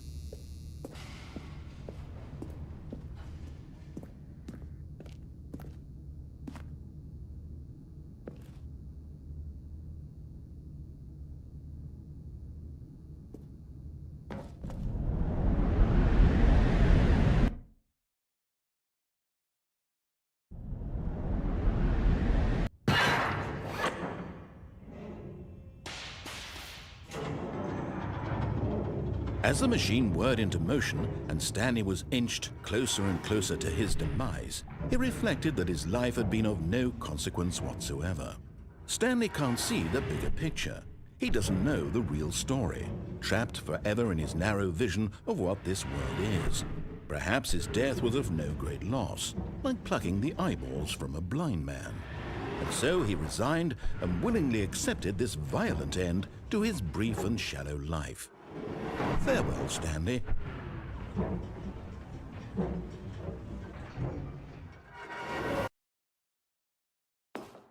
"Farewell, Stanley," cried the narrator, as Stanley was led helplessly into the enormous metal jaws. In a single visceral instant, Stanley was obliterated as the machine crushed every bone in his body, killing him instantly. Well, I like this narrator.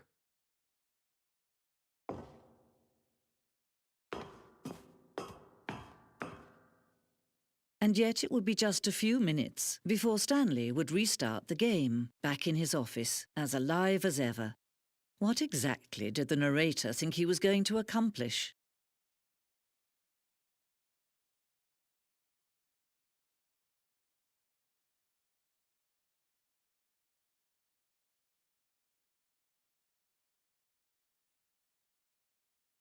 Worthy of a screenshot, I would say.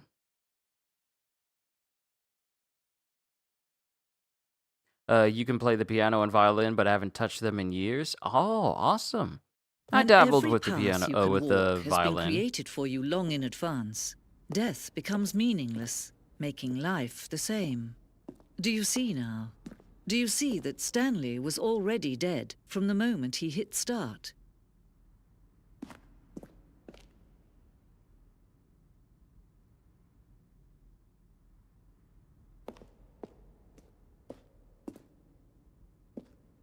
Okay, so this is basically how we started. Started in the office, walked out, looked around the corner, looked at the door marked 420 in this section, walked in the hallway, went down this way, and into the room with the two doors. The two doors. The set of the two open doors was the very first concrete piece of the Stanley Parable's design. Once this room was created, the rest of the room emerged as an extension of it, an exploration of the contradiction this room posed. Filing cabinets, because they needed a label. Office computers, one with employee database, the other with installing chart. Ooh. Since the FOV is kind of wide on the side, we can actually read it. Installing Chart Pro 2.0. Okay, can I read this one then? Read what this says. Current time is internal clock error. Please reset. Please doesn't even have an A in it. Let's see. Employee database law loaded. Please enter your command. Print employee status. Printing total employees in database 604. Total employees in office 2. There's someone else here. What do you mean there's 2? Oh, these are credits. Button sounds. Button sounds. A selection of the sounds used throughout the game when buttons are pressed. Each sound is a mix of a keyboard stroke and a synthesized tone.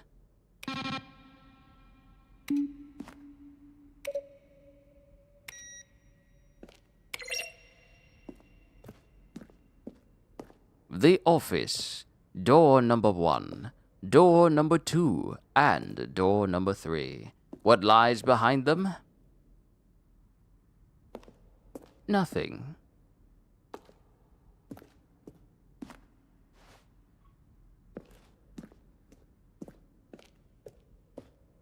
Nature paintings.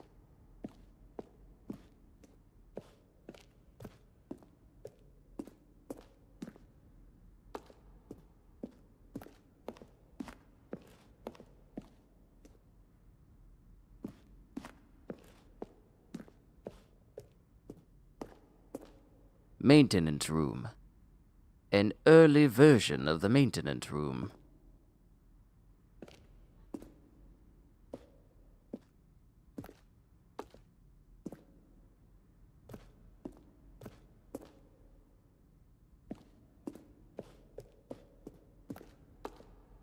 And this is just pictures of all the offices, including the monitor rooms. Okay. This isn't, creepy in the slightest. Warzone. Early in development, we designed an ending where Stanley would end up on a battlefield fighting aliens. The action game would become sentient and would wage war against the narrator. We realized shortly after starting to build it that it was far too jokey and on the nose for the tone of the game. Plus, some people interpreted it as making fun of people who like shooters, which was not our intention. So y'all had like a Tron. Y'all had like a Tron world. Alien base. Awesome. This reminds you of Kingdom Hearts? As in going through like a, what is it, Chain of Memories? In Castle Oblivion?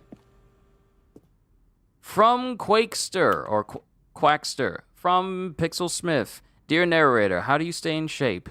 Sincerely, Michael the Rock Martin. Yo, CDs, good to see you. From Alex. From...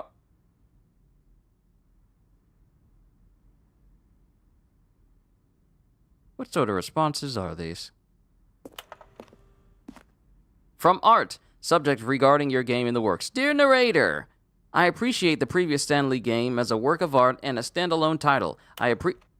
So I can't read it. Will the Stanley Parable have infinite quests? How many endings? If the Stanley Parable is really going to let me go shopping, I hope it will have a fine selection of desert boots. How do you make a JRPG? How do you make the worst game ever? What is the difference between a duck? You go to Japan and make an RPG. You work at Microsoft, and you didn't finish the last sentence. Let's see, how is the games? How is the game going? I hope it's as good or better than the first one. From a cool man. Are you a rock? Subject. Question. That's not how you spell question. Could you tell me what's the significance of the number 1112-800 is? I have no idea. You're asking the wrong person. Well, the thing I want to know is, what would you do if Stanley entered any other rooms?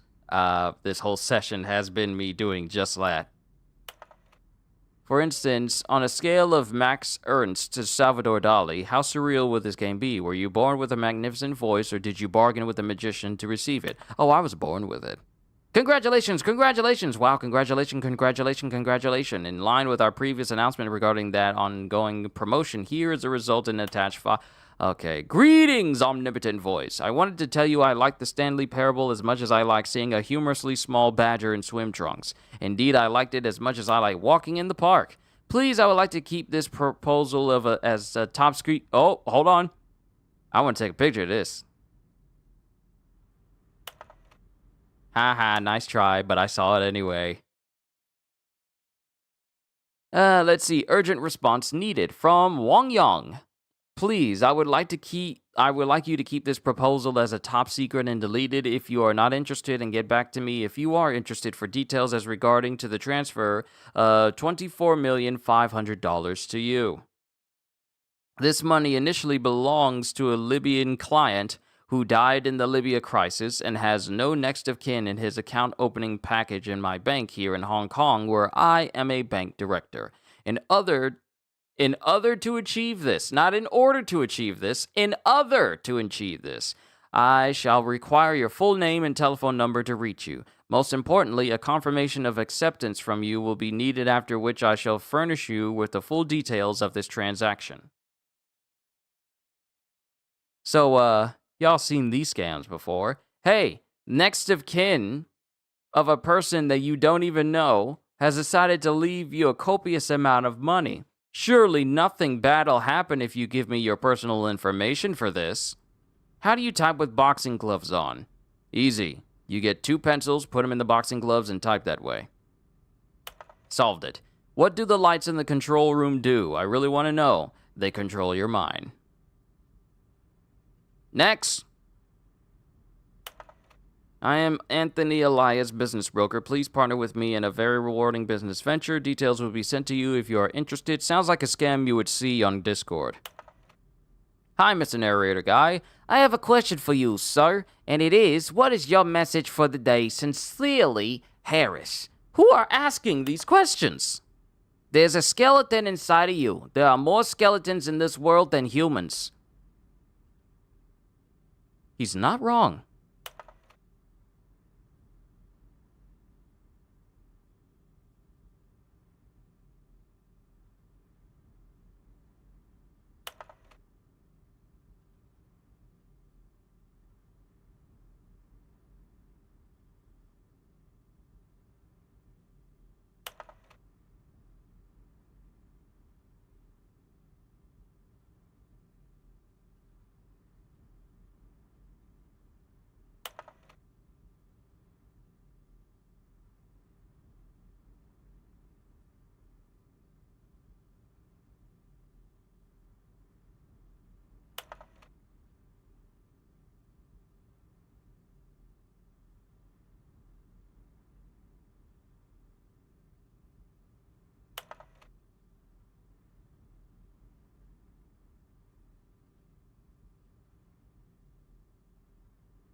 Alright, I'm back. I was talking to family. You know what game I would like someone to make at least close to it? And I know it will require a ton of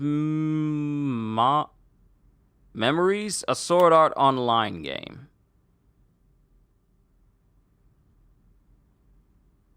Well, you're not gonna believe this.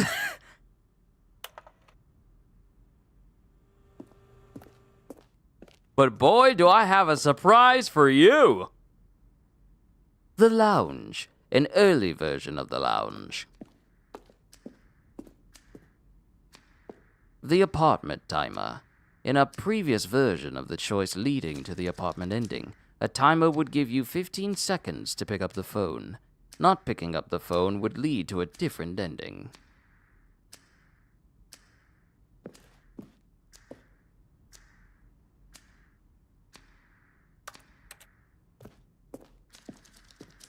The Cargo Lift. The second version is functionally the same as what's in the final game, but we wanted it to look more like a place where cargo was actually stored. Ah, shucks, what happened? Tell me, Kyushu. You say you wanted a Sword Art Online game. Well, the surprise is, there are tons of them. The Cargo Lift. The cargo lift was always intended to offer the choice of staying on or jumping to a different path. However, after this early version, we decided we also wanted the option of the player falling to their death.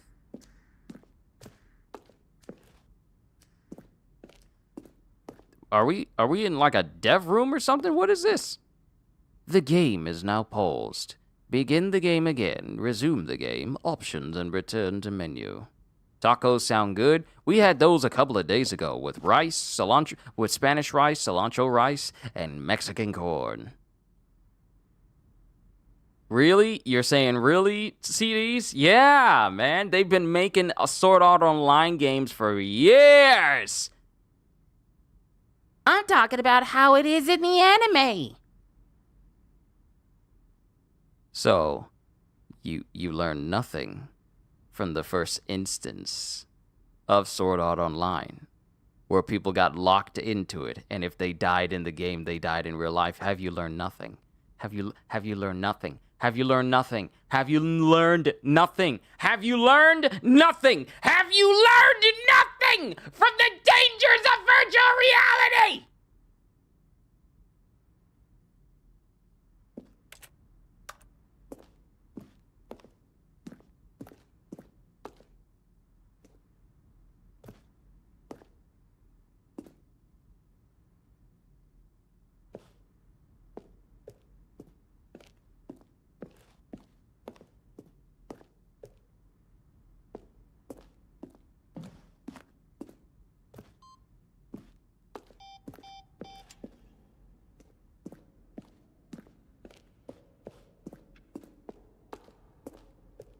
Oh, you say you learned.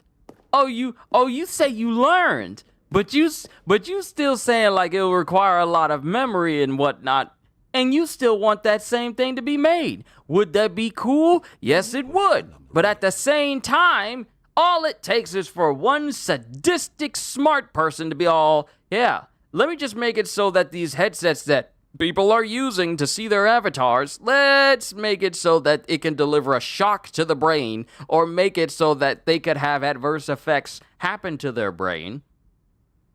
That's all it takes. It's not like, there are dangers for this.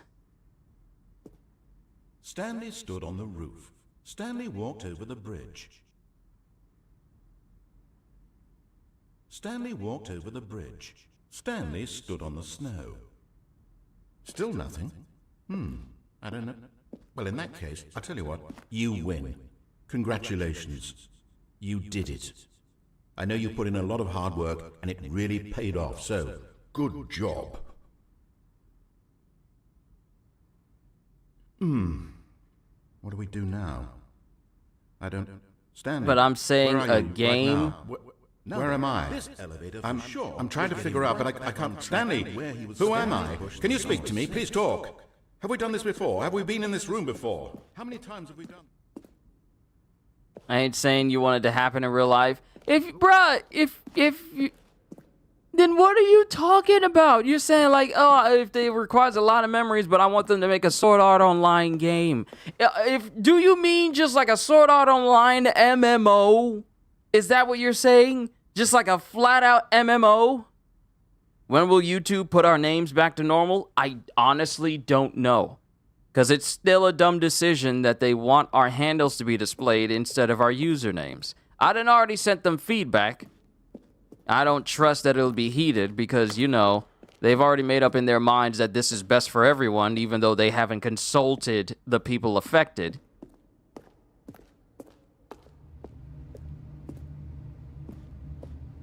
So, yeah, I can't stand it. Because people will hear me call you CDs, even though your handle doesn't say CDs. But that's the name that I call you. And Hybrid's old name is his handle, even though his name is Hybrid now. So you can understand why this was a very dumb decision. Oh, look at these two. How they wish to destroy one another. How they wish to control one another. How they both wish to be free.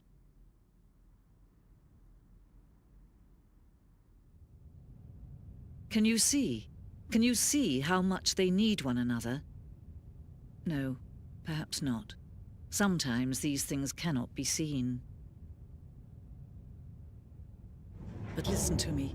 You can still save these two. You can stop the program before they both fail. Turn off your PlayStation. There's no other way to beat this game. As long as you move forward, you'll be walking someone else's path. Stop now and it'll be your only true choice.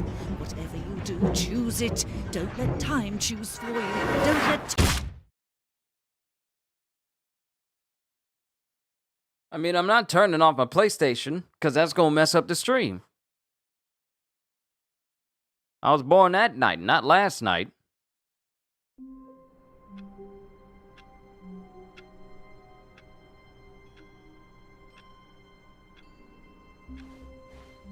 All of his co-workers were gone.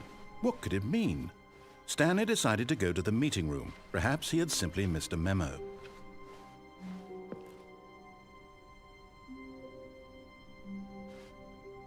Oh, new content? What does that mean, new content?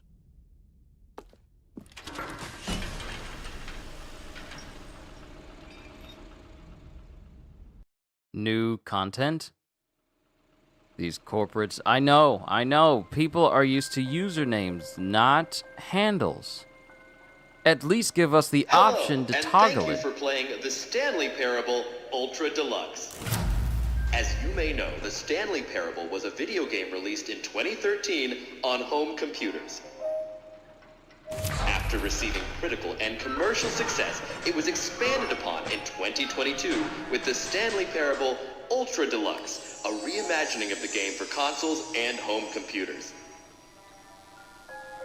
The Stanley Parable Ultra Deluxe features exciting new content that broadens and expands the world of the Stanley Parable, delighting audiences the world over. Please, step inside and see what thrilling new adventures await in the Stanley Parable Ultra Deluxe. Oh, well, this sounds delightful. I'm very excited to see the thrilling new Ultra Deluxe content.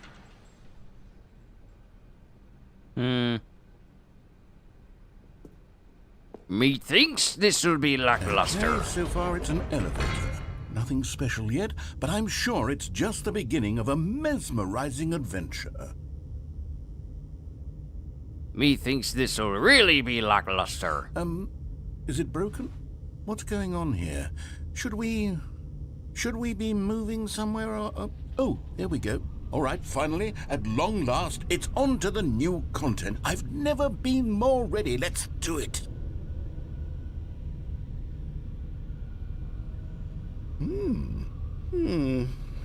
I have to say, initial impressions of Stanley Parable Ultra Deluxe, mostly tedious.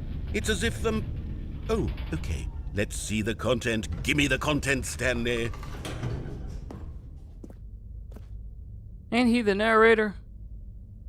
Ain't he the one who's supposed to be telling the story? He don't know what's going on? All right. All right, let's see. It's the jump circle?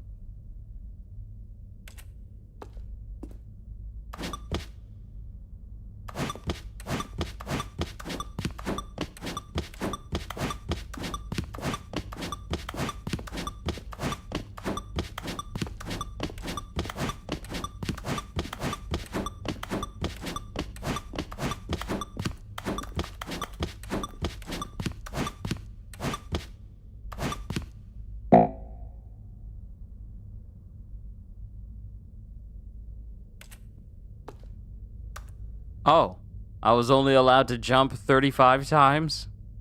Gee, thanks. I feel so blessed. Is that it? Surely that's not all the new content. There has to be something else, right? This must be what it's like to play any update from Fallout from Bethesda. This is literally what it's like. Because let me tell you! Oh, Fallout 76 is going to introduce a brand new zone. You get to talk to the ghoul. You get to talk to the ghoul from Fallout the TV show. And you get to do some bounty hunting. And guess what you get to do? That's it. Just bounty hunting. All the enemies are bullet sponges. Which would you choose? Would you rather play Fallout 4 and its horrendous settlement system? Or would you play Fallout 76 and its new Ohio map, where everything can be done in an hour and a half? And they made an entire stream where they said this was their biggest update to date. Not to mention, the game literally crashed the servers the day of launch for this big update. Which would you choose?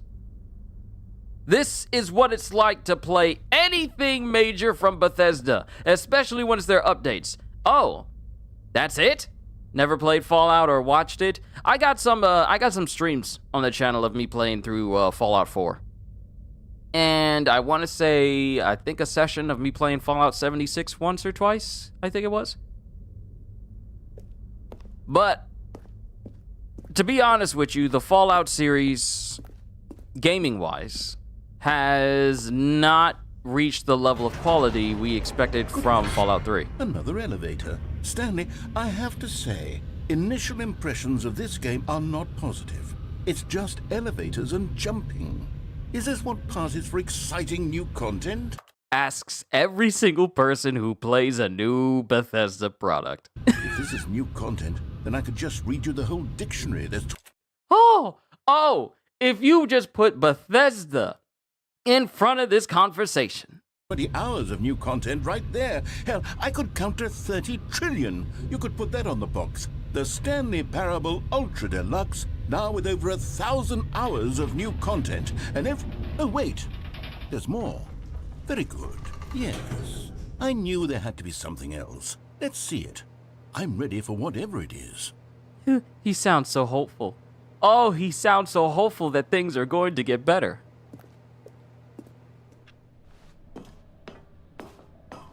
He's so sure that his time that he's poured into this product will be worth it in the end because of new content. That's it? Oh, you've got to be kidding me. You see, Stanley? This is what happens when greedy video game developers with no respect for their fan base rush a cheap expansion to market for no reason other than to make an easy dollar. We're talking about Bethesda here!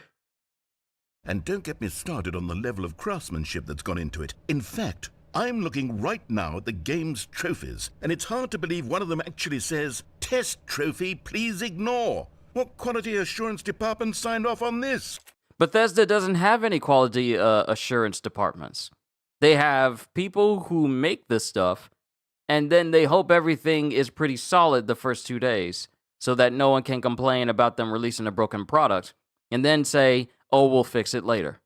I'm infuriated and I'm offended, and I intend to find these people on Twitter and hold them personally accountable. I won't, because they won't listen. Because if they were willing to listen, then Bethesda wouldn't be in the state it's in right now using a creation engine almost 20 years old. It's my fault, Stanley. I built up too much anticipation around the new content, I'm afraid. You and everyone else who thought the Fallout anniversary stream was actually going to be worthwhile. It could never have lived up to such expectations. If you're still with me, why don't we just reset the game, and we'll try to get back to what the Stanley Parable is really about. No frills, no gimmicks. Just you and me having a great time together like always. What do you say, friend?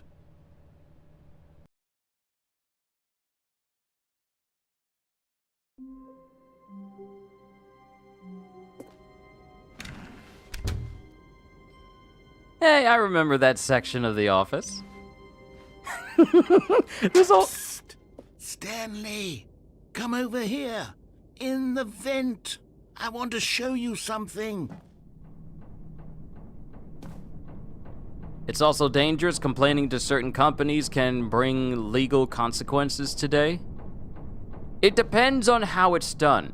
If you are sending death threats, yes, that is liable for, you are liable for, legal consequences. But if you're saying, hey, I don't like your game, it needs to change, you guys need to change, that's called criticism. And some companies can't take that. You remember how cheap and unsatisfying the new Ultra Deluxe content turned out to be? Well, it got me thinking about the past and how much better the Stanley Parable used to be. Reminds me of every game that Bethesda has released before they started to re-release it for other versions, such as Skyrim. Then you have Skyrim Game of the Year Edition. Then you have Skyrim Legendary Edition. Then you have Skyrim VR. Then you have Skyrim on the Switch. Then you have Skyrim re-released for next-gen consoles. Well, might as well call them current-gen consoles. And then you have Skyrim again with the Anniversary Edition, which is basically the same exact version of Skyrim, except it's packed with all this different content that people have modded into the game and sold to you. And now today, they've done the exact same thing and said, hey, let's make a brand new version of Skyrim on the Switch again! Even though we already have one on the Switch, let's remake it again and put it on the Switch too. Skyrim, if it was a cow, it would have infinite milk, because it doesn't seem like Bethesda is going to let this game just exist without creating a new version of it at any point. So I made something special and tucked it away here where the game's developers won't find it. Just our little secret. Take a look. I was just talking about Skyrim. Do not lead me into a world where it is Skyrim. Why does this look like part of the Dawnguard DLC? I call it the Memory Zone. It's where I've been storing all my favorite memories so I can relive the peak experiences of my life whenever I want.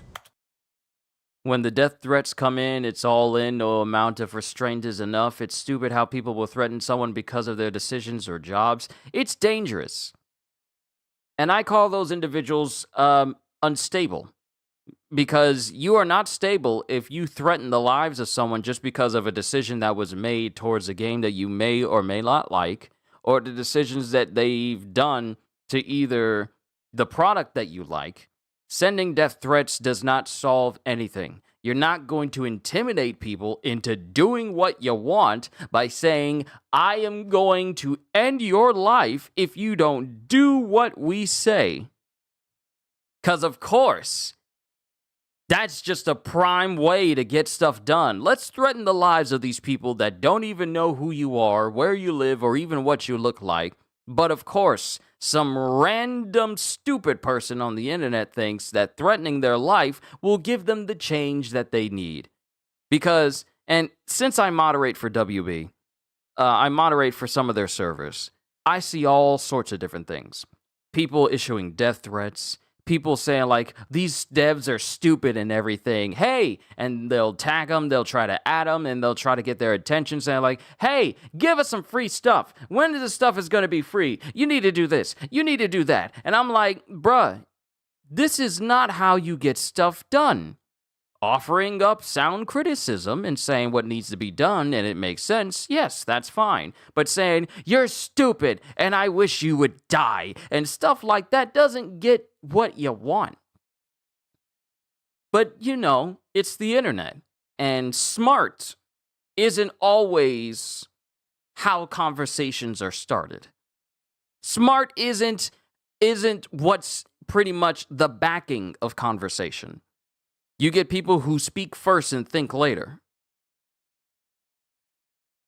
So it is dumb when people try to do death threats against anyone, because it never ends well for that person. They either get, removed from the spot where they were going on and ranting, they get ignored, or legal trouble because you're threatening people's lives. But like I said, people are stupid on the internet. Experiences like the launch of the Stanley Parable on PC.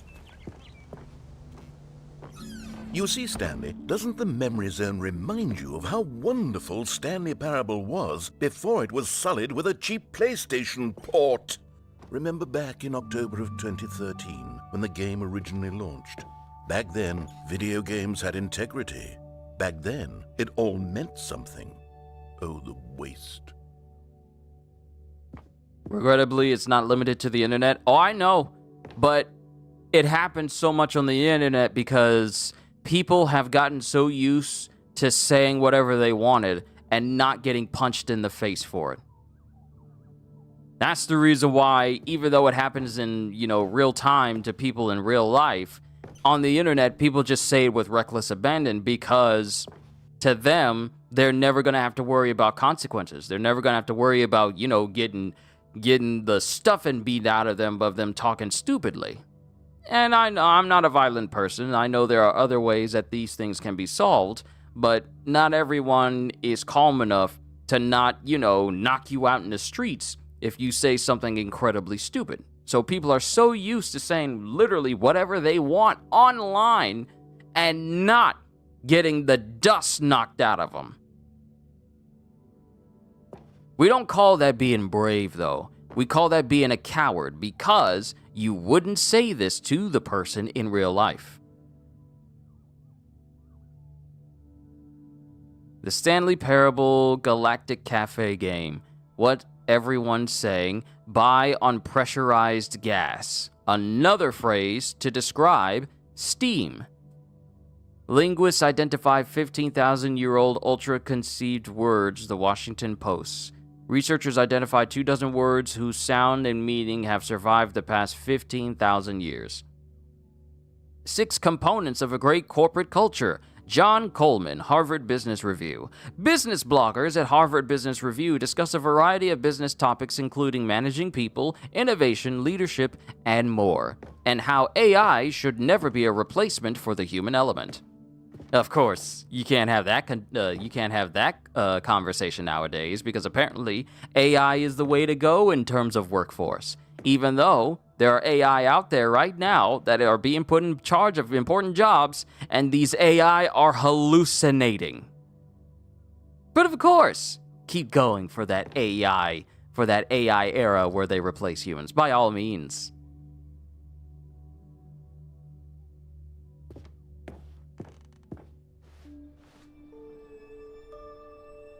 The Stanley Parable demonstration. Oh, that upsets me. Having the disc facing down and the art upwards? No, that hurts my soul because as an owner of many forms of media that are on discs and CDs, pretty much all of my physical copies of games, seeing a game disc sitting anywhere out in the open already bothers me. But then seeing the game disc sitting face up and the data part of the disc on a surface, that bothers me. That offends me. It should be, the art should be touching the table so that the data side is facing up. That is basic CD care 101. I don't care if you're trying to show the Stanley Parable on here. That disc, if you slide it across the table, it's over. It's over. It's over. The disc is so fragile. It's so easy to get a scratch on it. Don't do this. PSA, do not put your CDs this way on any surface. I don't care if it's carpet. Smile because it happened. Sorry, Microsoft, I'm not going to do that for the 9,000 plus people that you let go this entire year. I'm not smiling because of that. And neither are they. I feel like everything that's being done in this game, I could literally use as a dig on Microsoft because, you know, they need to do better. Because, yeah. Yeah. Hey, that's where Stanley was laying in front of that random woman. That must be the second employee we saw that was active. Stanley Parable deals tough choices.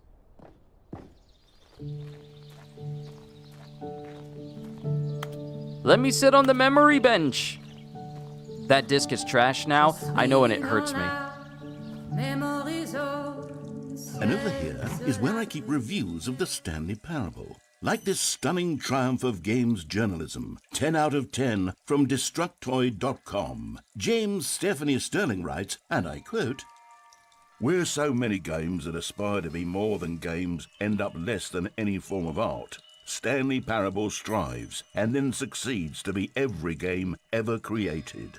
Did you hear that, Stanley? Every game ever created. That's how grand and all-encompassing the original Stanley Parable was.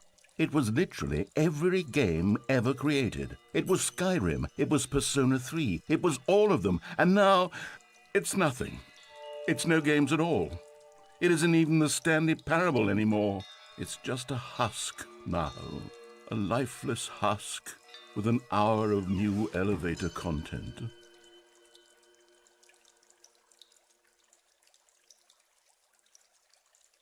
Don't read any reviews except this one.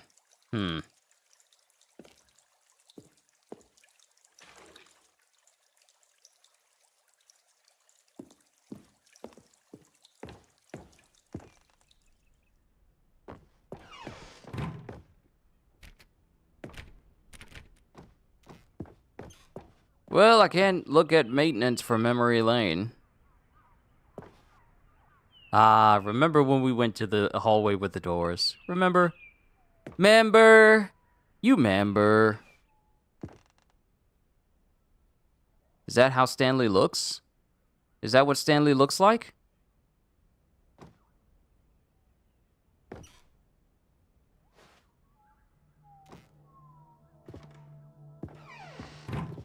Here's another moving passage, this time from GameSpot.com.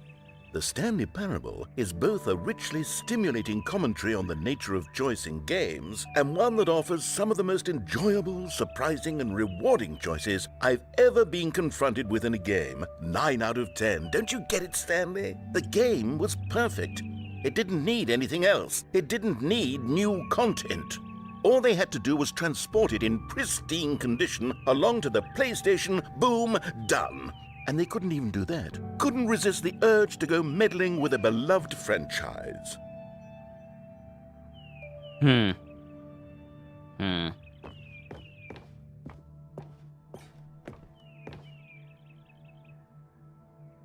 Repeatable carpet textures.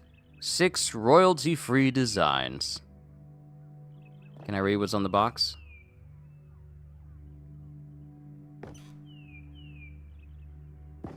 Never before seen. Hold on, let me see. Let's see. Spice up your carpet texture collection with these new and exclusive and never before seen carpet textures. For the first time ever, all 6 carpet textures are part of the same bundle. It has been compiled for you to collect and relish, taking you further into the fabric than ever before. I'm really trying to get a good angle so I can look at the whole thing, but this thing is in the way. I'm trying to look at the side. What is that? What does that say? What does that say off to the side? I think this is a great definitive carpet gold set. You jokers are weird. The Serious Room, 2013. These were simpler times, Stanley. But I wouldn't give to go back to have it all over again.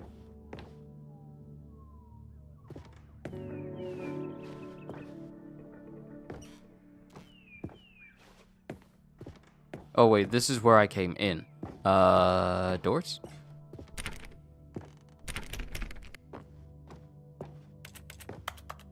And I can't jump.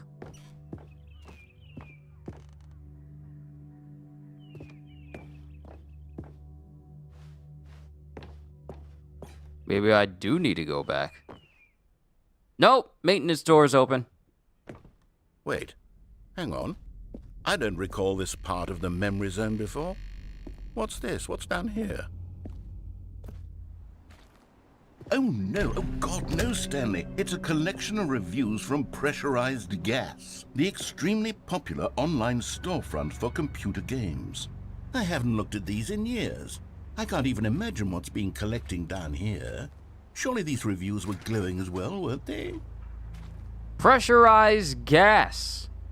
One could even say Steam. Honestly, I could not be bothered to play this game to full completion. The narrator is obnoxious and unfunny, with his humor and dialogue proving to be more irritating than entertaining. Unfunny! I'm not trying to be funny. I'm trying to make a serious work of art. I suppose I could write up a handful of gags to insert into the Stanley Parable, but the game is already such a densely layered web of profound philosophical insights that I can't even imagine where I'd have the room to stick them. Honestly, bro, you want me to be serious with you? Your philosophical insights have been putting me to sleep, even though I haven't fallen asleep. This, if getting the itis was something you can get from hearing someone speak, you could get the itis from hearing him speak. For those of you who don't know what the itis is, it is a term given when after you eat something and your body suddenly feels sleepy and you want to go to sleep directly after eating something. That's what a lot of people, not just black folks, but a lot of people just call it the itis. This man is getting on your last nerve.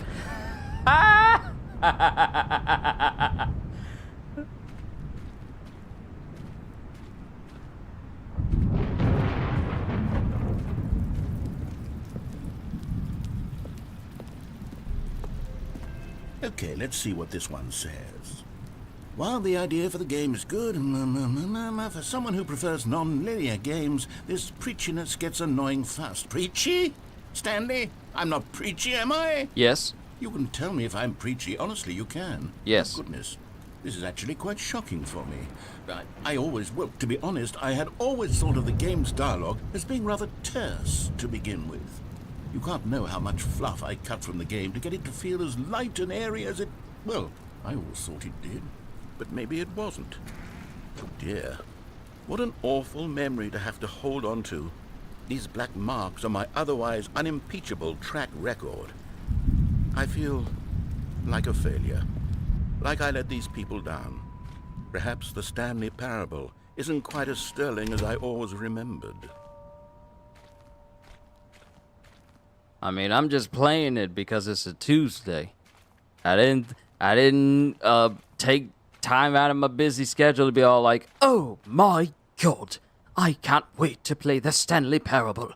The insightfulness of the narrator and going through this playing the silent protagonist Stanley will prove to be one of the greatest streams I've ever brought to my channel. I was all like, bruh, it's just something for me to do right now at 2 o'clock.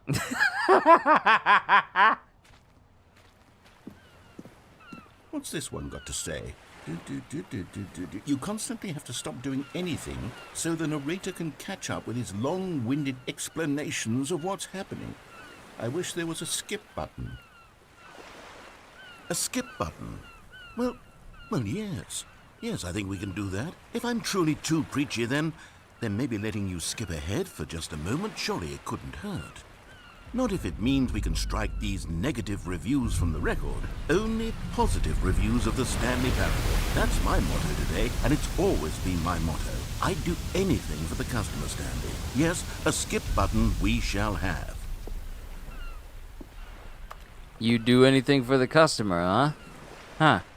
Already better than Microsoft at this point. And here it is. Go ahead and give it a shot. Oh, you're back, you see. You were only frozen in time for a few minutes, but it was plenty of time for me to deliver a long, rambling monologue full of unnecessary verbal flourishes and length. Well there, sport. You really did catch me rambling on a bit, didn't you? But that's the power of the button. The minute I start to go off on a thoughtless display of self-absorption... Okay, welcome back, Stanley. Now, I should say that the amount of time the button has been skipping through is becoming longer and longer. That last one was, well, I want to say maybe 30, 45 minutes? Stanley, please don't push the button again. It's been 12 hours. You've just been frozen there.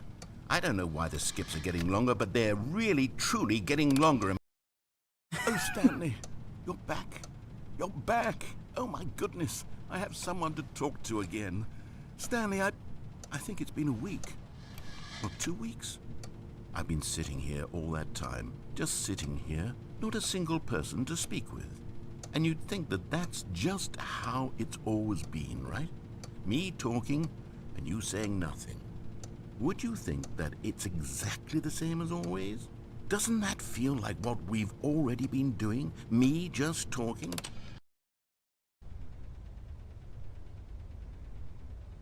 Oh, hello. It's you. You're here again. Welcome. I have had time to think about you and about us and about everything we've been through. I've had so much time, I stopped keeping track after a year. Have you ever sat down in one place and not moved for one entire year? Let me describe it for you. To begin with, there is only regret. There is only the turning wheel of missed opportunities. I felt nothing at all but regret for the longest time, Stanley. Days, months. I lost it all in a blur of the deepest longing to undo the past. And when that feeling had begun to subside, what took its place is what I can only describe as the collapse of every moment I have ever experienced my entire life. All of them collapsed down into a single instant. In that instant, I could see myself clearly, calmly, with a collected heart. It was an impossibly rich wellspring of both delight and disgust.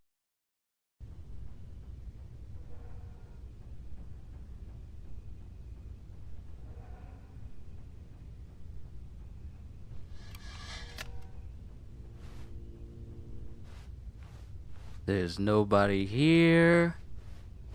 Not even the narrator. Tree has long since been dead. I wonder how much time has passed. Because if a year has passed when we pushed the button last, how long has it been since this one? Or this one?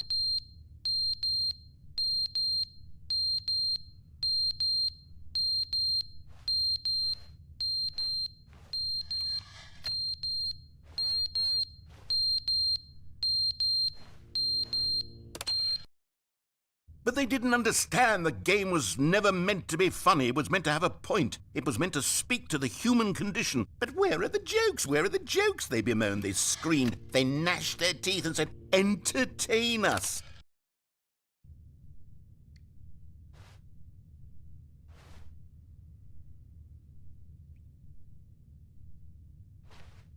How is it that everything is degrading, but the gates still remain?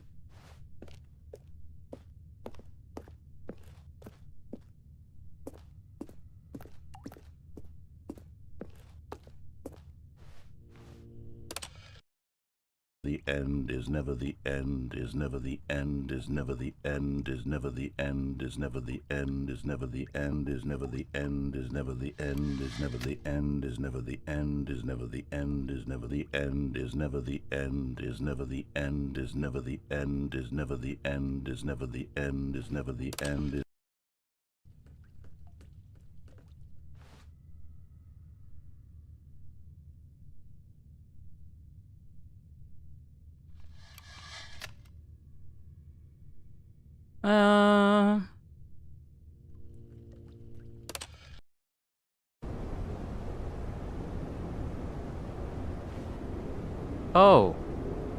Oh, we're progressing to the point where everything is just decaying around us.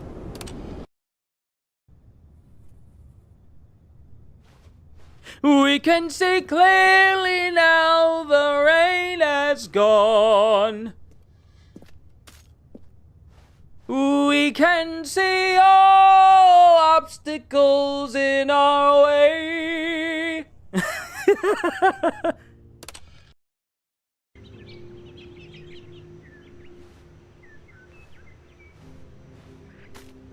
How far are we fast forwarding in time?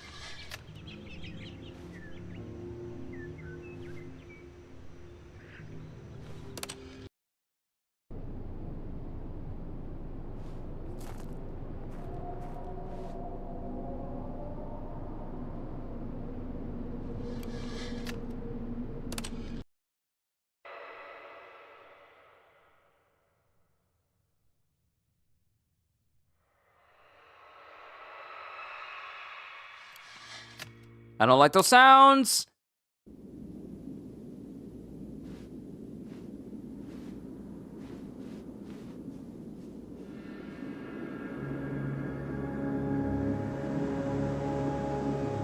Oh, everything is dead.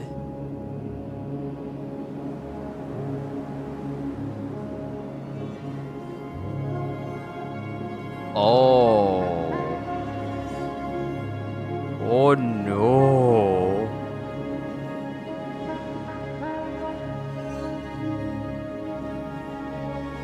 And I can't press the button anymore.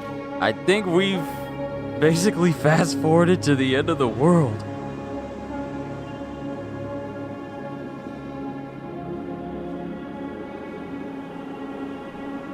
I remember one of y'all asked me, it was either Kitty who asked me or someone else who said, what would you do if you were the last person on Earth? That would essentially be it. It would be this.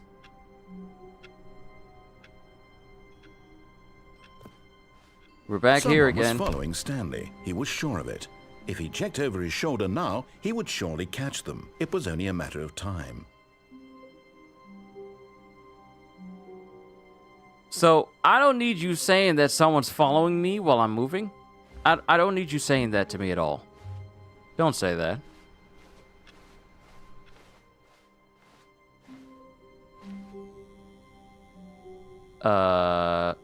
This is new. Oh, good. You notice my sign. Yes, I have something very exciting to show you. Okay, narrator's got something for us?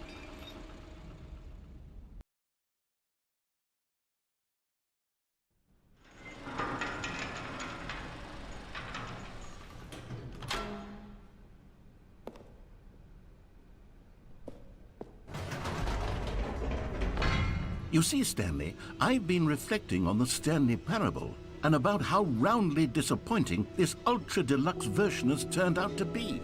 The original Stanley parable was a landmark, and any new content for it should live up to that legacy. So forget this ultra deluxe nonsense. I say we take it one step even further. Which is why I'm very proud to announce for the first time ever, the Stanley Parable 2.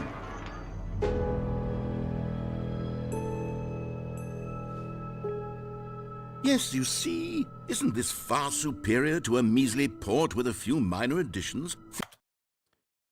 Bethesda would be inclined to disagree, along with Activision Blizzard with Overwatch 2. Think of all the new territory we'll cover with a fully fledged sequel. An entirely new experience, built from the ground up. Why, there are so many possibilities. It could go in so many different directions. This is what fans have truly been asking for. Right. Sure. We got a sequel beforehand. And I remember the last time people were hyping up the sequel for a video game. And the very reason why people were investing so much time into it and even purchased skins for the game, was because of a PvE mode that it was going to be bringing, including skill trees that you could level up and an entire story. But as soon as people had invested more than enough in the hopes that they'd be able to take their hard-earned skins and hard-bought skins, then it gets announced, hey, PvE mode no longer lines up with our vision of the game. We're still going to call it 2, even though that PvE mode was the whole reason for the 2. So it's basically just going to be Overwatch 1.0, 1.5. But thank you for giving us money for skins you'll never use in the PvE mode, though. Thank you for that. Yeah. You'll have to forgive me if I don't trust the 2. The end is never the end again. 427. Investor Showcase. Because these are the people that matter. Not the consumer, but the investors. We need money to make games, so we need to make sure we please the investors. Who cares if the players don't like what we're doing? If the investors like how much we're squeezing players for stuff that we shouldn't be squeezing players for, who cares if the players are upset with us? Calling it the Stanley Parable 2 is just so much catchier than Ultra Deluxe, don't you think? Ultra Deluxe? What does it even mean? But the Stanley Parable 2, now that's an artistic statement right there. It's future-oriented. It's... All right, Courier, thank you for stopping by. I really do appreciate you being here, and I look forward to the next time you happen to join us. You have a good day, and may your work be not stressful whatsoever. Screams progress and innovation and long-term franchising potential.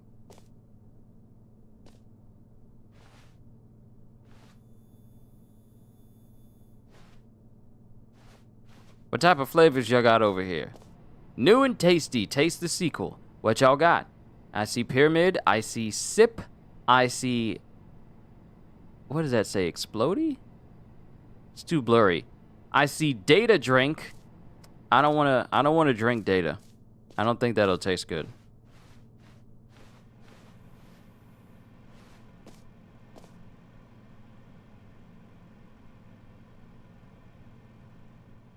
Ain't no way they got that. Just the two of us. We can make it if we try. Just the two of us. Just the two of us. Just the two of us. Building castles in the sky. Just the two of us. You and I.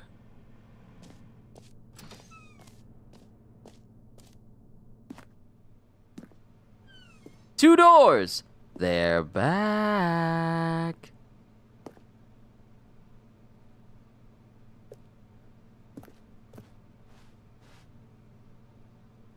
New content is out. New content part 2 is in. Old and busted. New hotness. Okay, someone watched Men in Black 2. Boring sections of the chart versus cool red section of the chart. The cool red section is the amount that players are going to be getting from a Bethesda licensed game or anything that Microsoft puts out, and the white part is them thinking of new ways to charge you more for Game Pass. And under-delivering any future games that they have. I'm sorry, but Microsoft hasn't done enough for you players to warrant any increases they do for any of their subscription services or the types of games that they release. They simply aren't.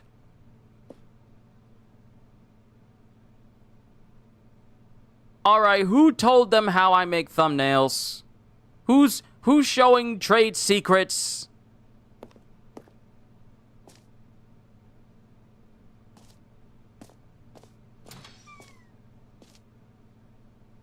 Stanley Parable 2. Two people next to each other. I don't like that. I don't like this shot of another person sitting next to him. I haven't quite nailed down what exactly the Stanley Parable 2 is going to be, but let's take a look at some of the features I've been developing for it. I figure that if I can loosely organize a handful of interesting concepts, that surely the game will sort of naturally spring up around them. It'll all work itself out. Game development is much more of a fuzzy magic than anything scientific or logical, really. That explains the process of Fallout 76.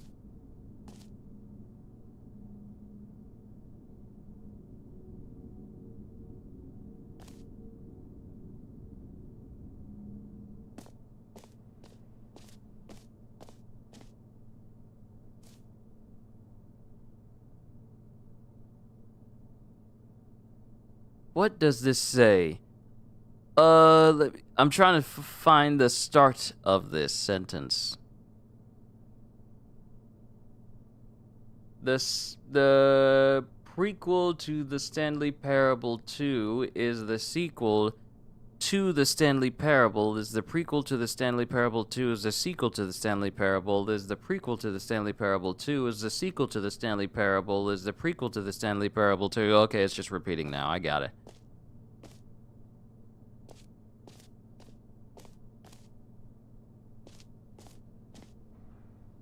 Also, oh, I've announced a game, but we don't have anything concrete to show you. Boy, doesn't that sound like a certain game that was announced 7 years ago and you still haven't seen anything new about it. New features. You haven't even shown me the basics of the game yet.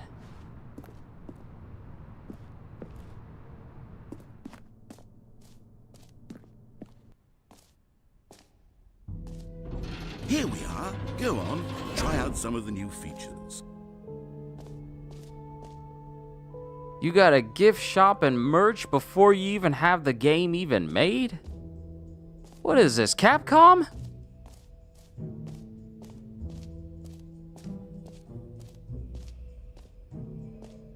The button that says the name of the player that is playing the game. For the Stanley Parable 2, I asked myself, what do players really want?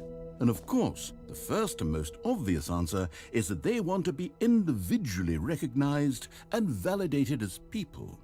So with that in mind, my first addition to the game is this button which speaks the name of the person playing the game. Isn't that wonderful? So I should expect this game to say Kyushu when I hit the button, right? I should expect it to say my name, right? And not Stanley, because my name ain't Stanley. Got like a whole big giant wall dedicated to a small button. Jim. Sorry, I should have clarified. Right now, the button only says the name Jim. But of course, in the final game, this button will say your name, whatever name that is. Here, let's have you role-play as Jim to really simulate the full experience of this feature. Just play along. I promise you'll love it. Okay, here we go. Let's take a deep breath, clear your mind, forget whoever you are, and simply become a person named Jim. I want you to imagine yourself living as Jim, sleeping and waking as Jim, falling in love and being heartbroken as Jim, seizing all of the world's possibilities as Jim, and as Jim watching your dreams crumble into dust. Do you feel it deeply? Are you really, truly Jim right now? If so, then please step forward and press the button. I say this with rolled eyes. My name's not Jim! Not even close. Jim. Yes, you see? What a thrill, what a rush. That was you. The button described you. Do it again, do it again.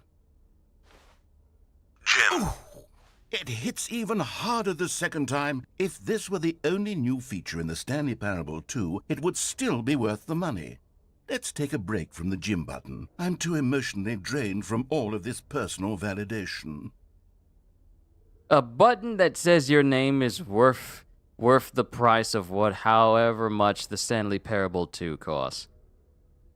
This is Call of Duty saying that our game is worth you spending all the money on for all these different versions, for a game that can't pause, for a game that has no difficulty settings, for a game where random people can speak during cutscenes in your private games with other people, that has absolutely no checkpoint system, so if you fail, then you gotta start things over again.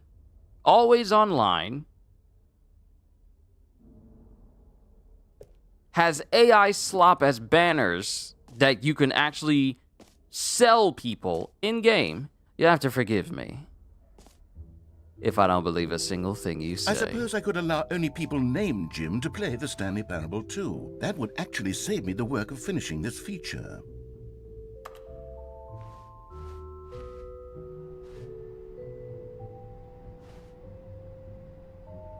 Cold drinks. Still can't make out the flavors of what they are.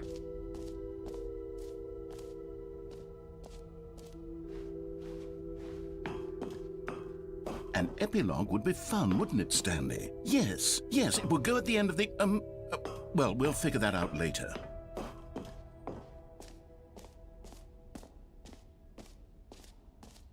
Infinite hole. It won't end.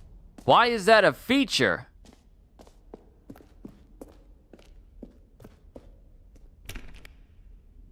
Settings world champion.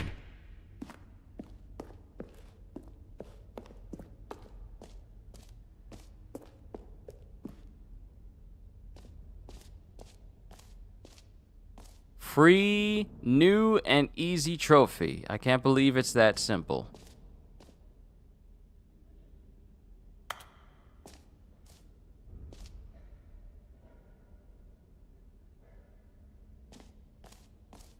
Free trophy. Get yours right now. Pull the lever, receive your new trophy, no more steps. It just works. That is definitely a Bethesda dig. Now, here's something special. You remember that broken test trophy that got left in the game on accident? Well, I'm developing a technology to simply give you the trophy. Yes. You see, you'll come to this lever, and when you pull it, the trophy will be given to you. It's as simple as that. Why they got this thing looking like a Dalek? Okay, perhaps I should have clarified. This is technology that will exist. Right now, the trophy is still fully broken. I'm not a wizard, Stanley, but I guarantee it will be fixed in the sequel to at last satisfy the hordes of ravenous fans all over the world who have been uproariously demanding this feature. Gamers, we hear you, and I promise it will happen.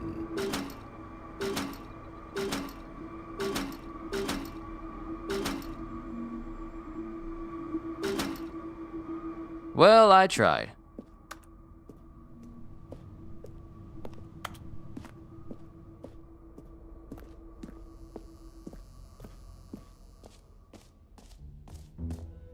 What else? What other exhibits haven't we seen yet? You know what? Let's bring the jump circle back for Stanley Parable 2 as well. It's a... Oh, wait. You already spent all your jumps the first time we saw the jump circle? Oh well. I suppose it can just be a nice decorative piece then.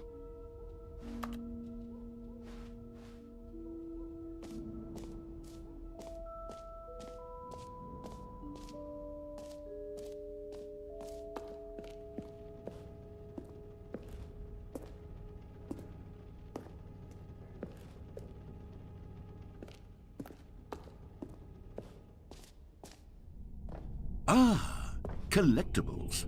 Now it's a real video game. In the Stanley Parable 2, you'll run around gathering up these miniature Stanley figurines. And what's truly innovative is that there will be no reward for collecting all of them. I don't want to stifle the intrinsic joy of watching a number go up. You simply collect all of them, and then you move the hell on with your unremarkable life. Joker, my life is remarkable. Always has been. Why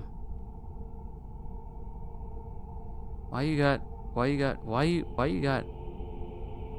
No, I don't like this.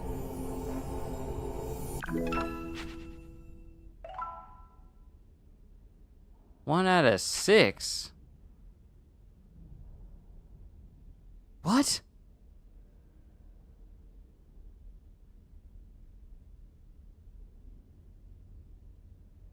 Oh, I was about to say, collect them all. Can you find them all? Can you find them? Can you find them? Can you find them? Can you find them? God, it really is the worst when you collect everything in a video game and then they give you a big fancy reward for it. Absolutely tragic. I feel like this game was made to insult the game developers who don't listen to their buyers or their players. Yeah, sounds about right.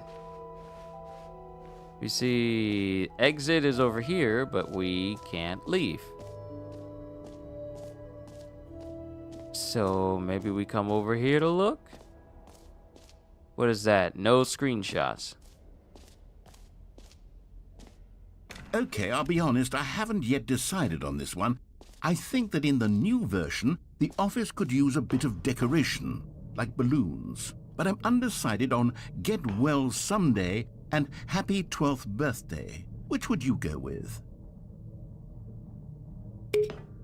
You know, sometimes when you solicit another person's opinion, it makes you realize that you knew which one you actually really wanted all along. Get Well Someday it is. Don't ask for my opinion then!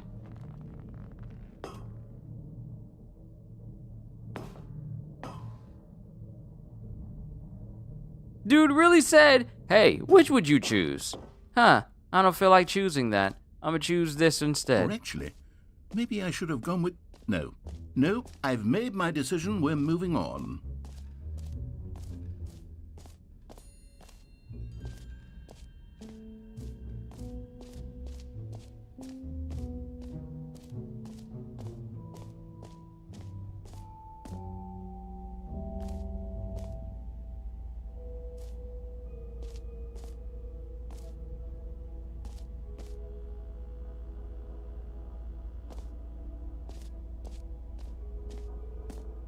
Stanley, here's an idea that I'm truly fond of. It's never been done before in a video game.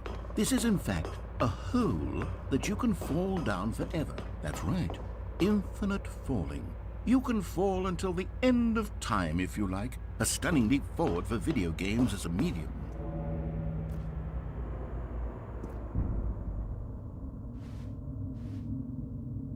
I guess we're falling into the hole.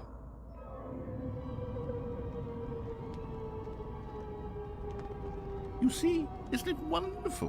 One of my more ingenious concoctions, if I do say so. Now then, since you've gotten to see the infinite hole, you can press the teleport button to pop back up to the top, and we can continue onward. Now, I don't mean to be a bummer, but I do recommend you use the teleport button to go back to the top. Maybe do it on the sooner rather than later spectrum of things.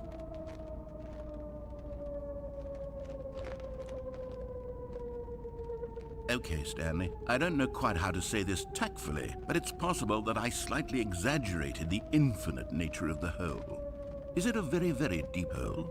To be certain it is. It's an extremely deep hole. I don't want anyone to say that it isn't an astonishingly deep hole. It is. Is it infinite? Well, that sort of depends on your definition of infinity. From one perspective, the infinite is merely philosophical in nature. It's more of a... Okay, well, good for you. You found the bottom of the hole. Give me a sec. Let me help the family bring in some food, and then we'll continue with this nonsense. Be right back.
Ladies and gentlemen, I'm going to be as candid as I can. I'm going to be as honest as I can.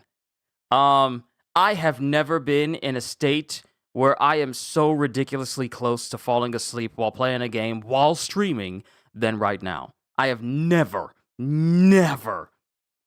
felt this way about a game before where I'm playing it and it is putting me to sleep.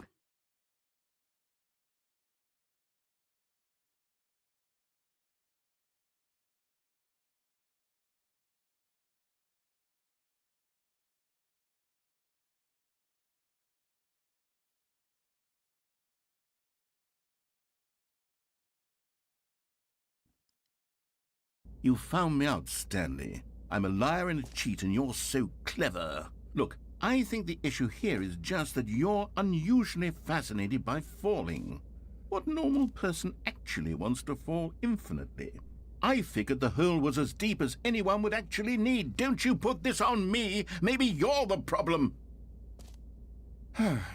Look, things got a little heated there. I think we both said some things we didn't mean. Why don't we just put all this behind us and agree to just call the hole mostly infinite? If that works for you, then go ahead and press the teleport button to warp up to the top of the hole and we can move on. I'll just be up here when you're ready. Great. Now, I'm very excited to show you even more of my ideas for the sequel.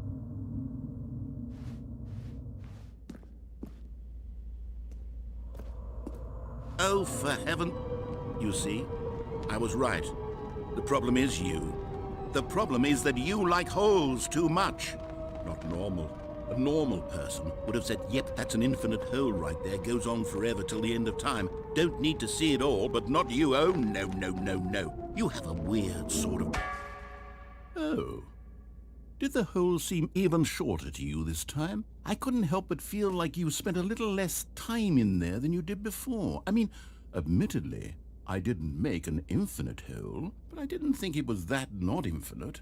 Well, I suppose once again there's nothing to do here. If you decide you've had enough of the hole, you can hit the teleport button and come join me up above. Had enough? I'm positively thrilled. I really do have so much more to show you and to talk about, and I've had enough of the hole for a lifetime. Intrusive thoughts. Gosh, how could I have guessed? You're back in the hole. If this starts to become a thing where... Wow. Okay. Yes. I'm starting to become extremely certain that the hole is not only not infinite, but that it's growing steadily less and less infinite. I suspect that I'm starting to hit the point where it's no longer feasible to call the hole infinitely deep, even by the lax overall standards for accountability and marketing. What's going on here? Stanley, I have no explanation for the uncertain nature of the hole's length.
Sorry about that. Had to step away, and I almost knocked over my drink on my table. For me, this game doesn't put me to sleep because of I'm wide awake because of the chaos. Yeah, it's messing with me though. It's messing with me though. Let's try something. Let's pop back up to the top, and we'll see if it gets any shorter. Well, there it is. The shame of my lie has come to haunt me. Not only is the hole not infinite, but it's barely even a hole at this point. It's more of a concavity, or even a very aggressive divot. How is this still appealing to you?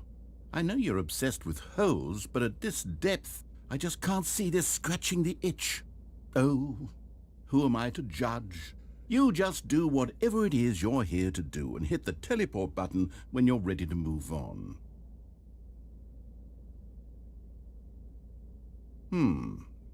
Is the, teleport button not working? You sure? Well, I mean, I really don't have an explanation. It was working just a moment ago. Try it again. Still nothing? Well, I suppose there is one thing I can do to fix this. I'm out. Goodbye, Stanley. You couldn't bear to be away from the hole, and now you'll get more time with it than you could ever have asked for. It's a win for everyone. You get to be with the hole, I get to do literally anything else. Take care, Stanley. I hope you and the hole have a wonderful rest of eternity together.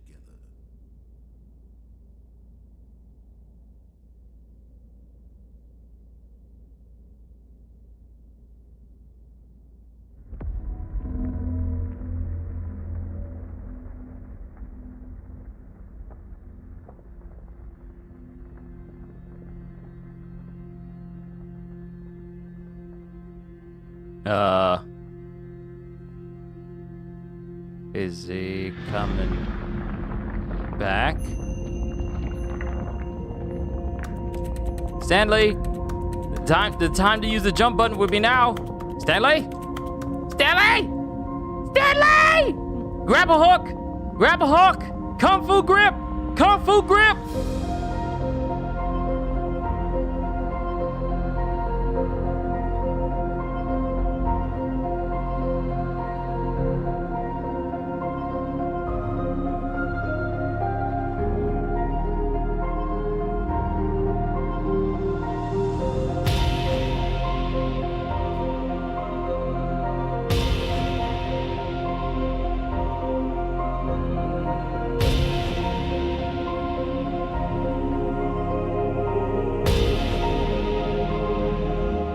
Go with the music.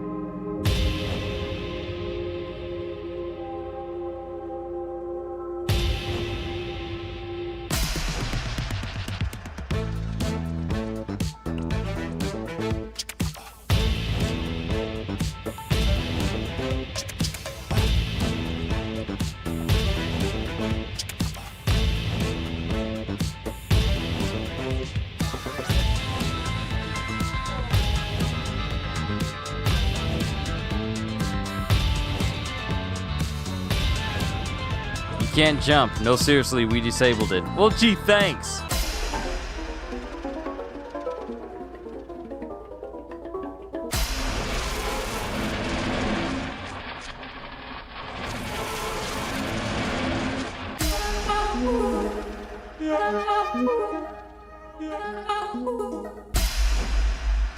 My head's stronger. Now you're no longer using up this space of mine.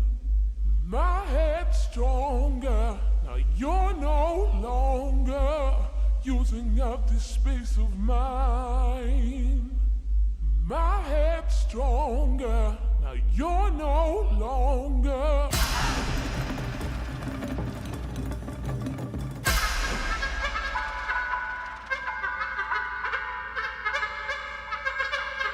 It's getting crazier.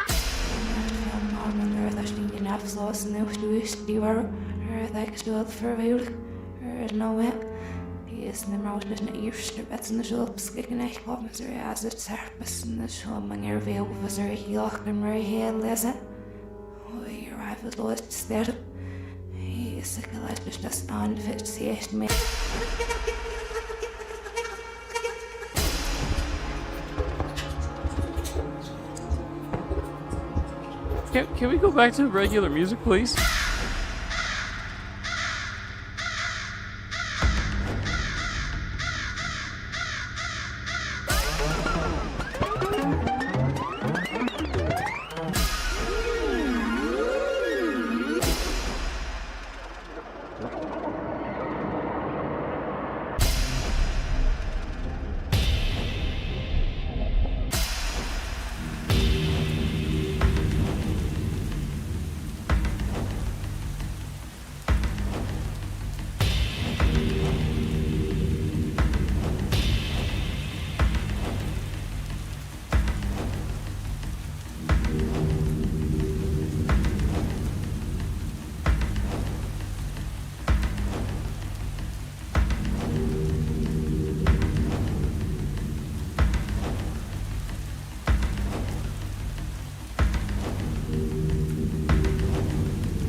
I want to go back to the one with the puppies. I want to go back to that reality.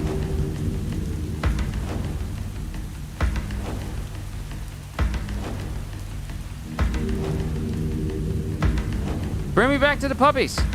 There we go.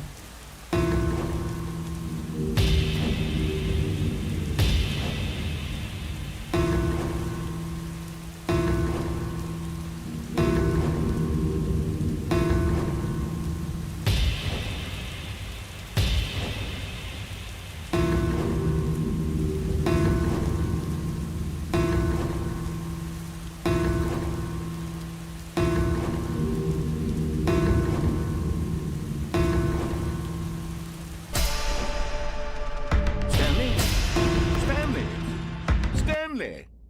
Oh, good, you're awake. It seems you had sort of dozed off there, drifting away into dreamland. But we can't have that, Stanley, because this hole is just so darn fascinating that I want you to be wide awake for every second of it. You don't want to miss a single moment. So how about if I just pop in from time to time and wake you up to keep you really, truly focused on the hole? From the looks of things, you and I will have many, many years here in this hole, and I'm looking forward to all of them. Stay alert, Stanley. I'll be back. Toodle-pip. I want you to focus on the hole. The hole. The way he says hole. How about you get me out of this hole? It would be nice.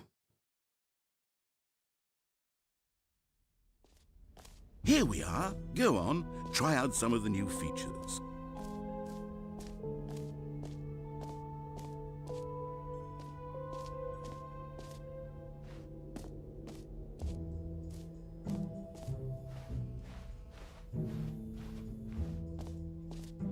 The reassurance bucket.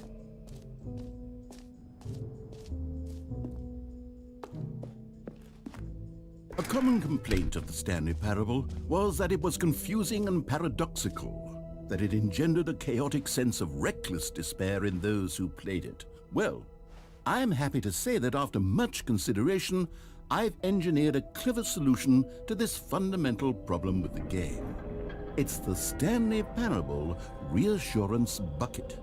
You see, Stanley, anytime you're holding the bucket, a sense of calm and ease will fill your mind and your heart. It's true. As long as you hold on to the bucket, the many disorienting contradictions of the Stanley Parable will feel perfectly normal and perhaps even comforting. You may even come to long for the gentle embrace of jarring cognitive dissonance while the bucket is in your arms. And to be honest, it's a much more convenient solution for me than actually redesigning the game to be less uncomfortable. Can you imagine what a pain in the ass that would be? Yes, the bucket is the perfect solution. Come on, give it a try.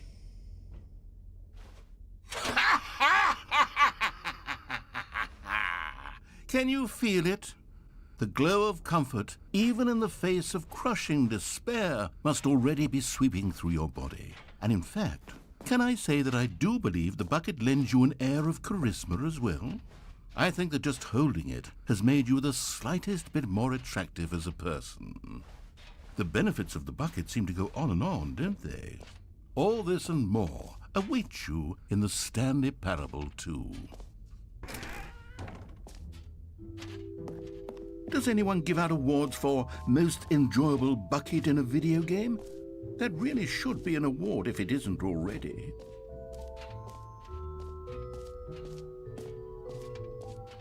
Okay. I have a bucket now. Did I already come over here and see what was over here? I think I have. Yeah, I came over here already.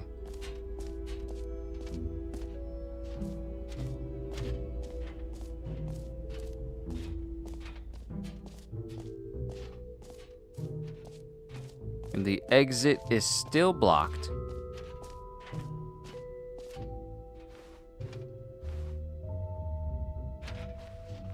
Can't do anything with the jump circle. What haven't we done and where haven't we been? Jump circle, this map. Free trophy, the button that says the name of the player, merch, setting world's champion, reassurance bucket, office decorations, epilogue, collectibles, infinite hole, and exit. So we're here at the map, but we've pretty much done everything, like the collectibles. Oh, wait, no, there's a whole set of stairs over here I haven't gone.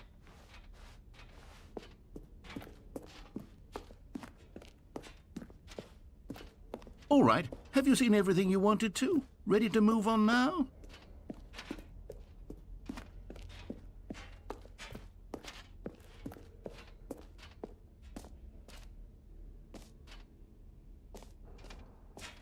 So, Stanley, what do you think? Do you like all of the new features? No. Yes, I know it's not exactly clear yet how exactly these features will come together as one single coherent video game, but I can feel it in my soul. It's going to work. There's definitely a good game in there somewhere. Say, let's do an experiment. I'll arrange these new features together, and we'll see whether or not it coheres into a meaningful gameplay experience. Okay. Are you ready? Here it is. I give you the Stanley Parable 2.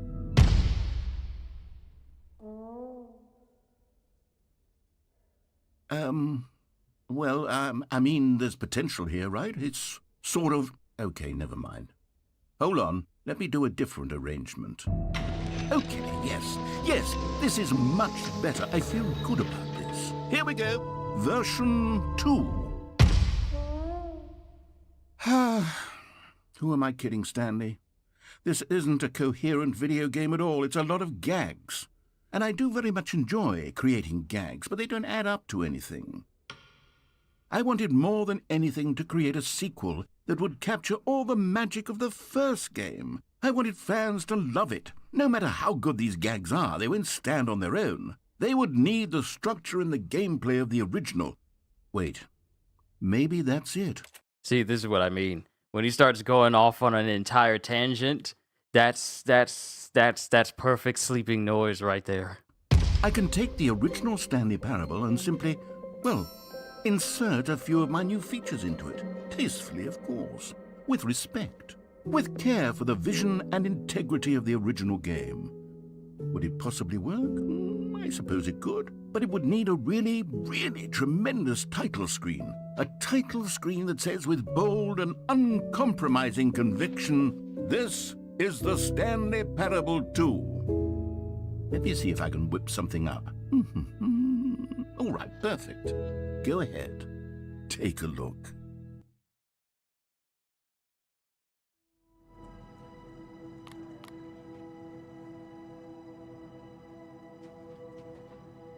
And this is supposed to be the Stanley Parable 2 screen. This hallway looks like it's straight out of control.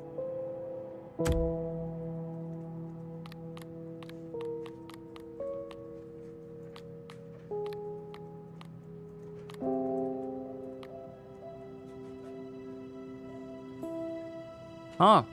At least you have an option to skip like the more sensitive details talked about in this game if you don't want to, have it brought up, such as, offing oneself trauma and mental health issues. At least there's an option. How long is this game? This is the story of a man named Stanley.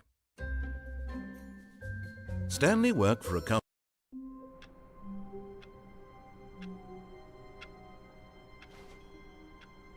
Now there's balloons. All of his co-workers were gone. What could it mean? Stanley decided to go to the meeting room. Perhaps he had simply missed a memo. Stanley felt the bucket calling to him, begging him to pick it up. Why was he not doing it? Stanley picked up the bucket.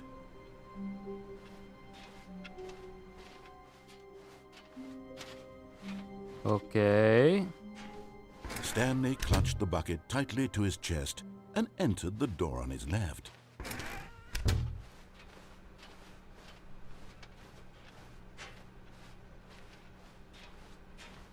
Still no one was here. Stanley needed the bucket's warmth and comfort now more than ever. Perhaps his boss's office was where he'd find answers.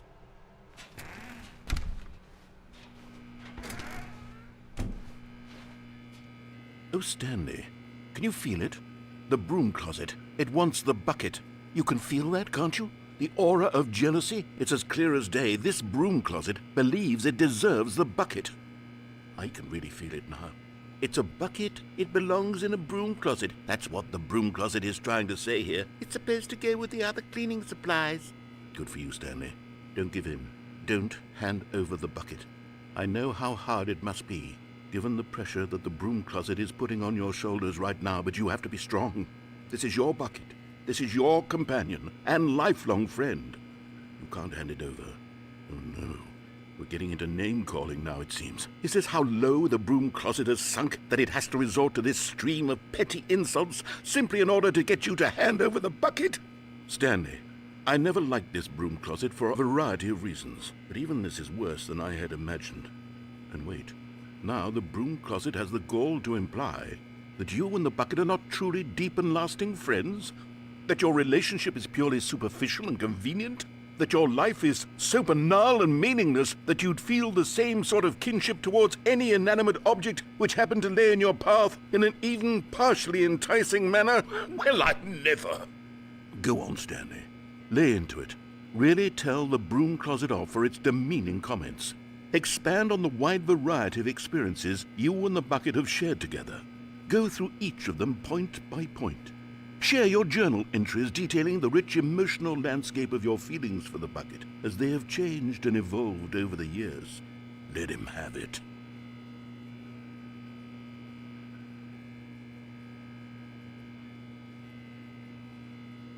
Thank you for allowing... I've got you something which I think will help settle this debate once and for all. Here we go. There. Now it's settled. No more debate, no more discussion. Take a hike, broom closet, with all your meandering philosophical diatribes about the nature of cleaning supplies and their relationship to broom closets in the natural order of things. I was about to say thank you for allowing me to eat part of my sandwich with All right, I've got a second sticker back here, and I'm going to slap it on as well because I think it's appropriate. You see? I feel that it works because the sticker is also a bucket. That way, if you're ever unsure whether the thing you're holding is a bucket or not, you can look down at this sticker and say to yourself, ah, it's a bucket. There really is a wide variety of applications for this sticker. I was about to say thank you for allowing me the time to eat part of my sandwich. You know what? I could take the name-calling and the dismissal of your kinship with the bucket, but now the broom closet is just giving us the silent treatment. And to be honest, I'm sick of the pettiness on display. You can stay here all you like, but I've had it with this impetulant room of cleaning supplies. Easily the most childish such room I've ever been in. I'll see you outside, and we can get on with the story about you and your bucket.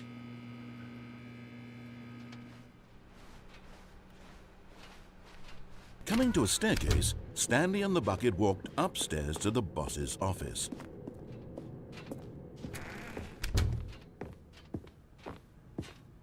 Stepping into his manager's office, Stanley was once again stunned to discover not an indication of any human life. Crushed by the weight of this revelation, Stanley guessed the correct code by sheer luck. Was it that the bucket knew all along? Was the bucket guiding him? Yes, this is certainly the most logical explanation.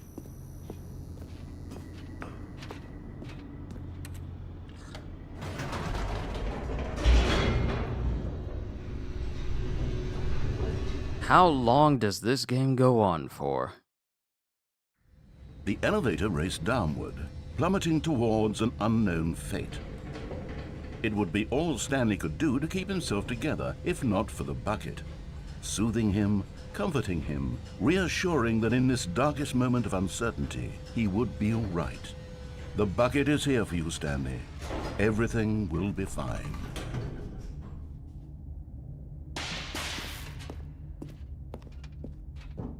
Stanley and the bucket walked straight ahead through the large door that read, mind control facility.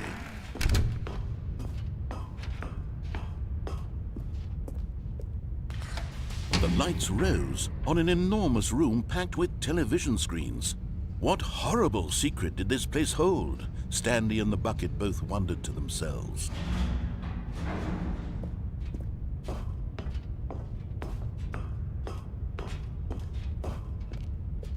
This is such a polar opposite to the games I play on the regular. Games that require reflexes, games that require you to be attent at all times. This game is telling me, go at your own pace and try not to fall asleep while the guy is talking to you. It's literally that. The monitors jumped to life, and Stanley nearly dropped the bucket in shock. Everyone in the office was being videotaped, monitored like guinea pigs. The bucket had never seen anything like this, and it very nearly burst into tears as Stanley cradled it gently, reassuring it that everything would be fine.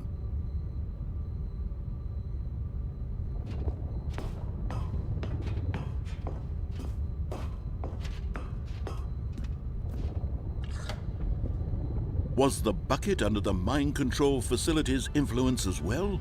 Had the bucket been told to do things it didn't wish to do? What kinds of things does a bucket want to do or not want to do in the first place? These questions raced furiously in Stanley's feeble mind.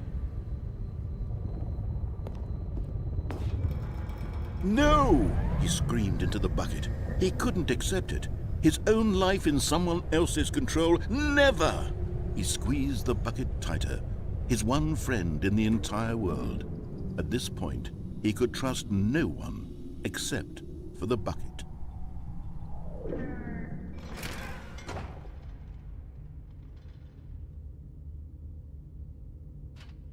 But here was the proof. The heart of the operation. Controls labeled with emotions, happy or sad or content. Walking, eating, working, all of it monitored and commanded from this very place. And as the cold reality of his past began to sink in, Stanley decided that this machinery would never again exert its terrible power over another human life. For he and the bucket would dismantle the controls for good. Two best friends, Stanley and the bucket, up against the world. They high-fived in a really cool way, and the bucket made a sassy comment about taking down the system.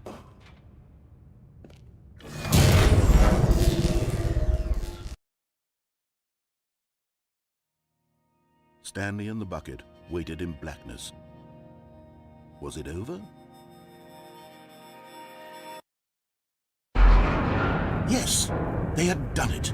Stanley and the bucket had defeated their greatest and darkest enemy, freed themselves from the tyrannical grip of the evil mind control machine. Freedom was now mere moments away.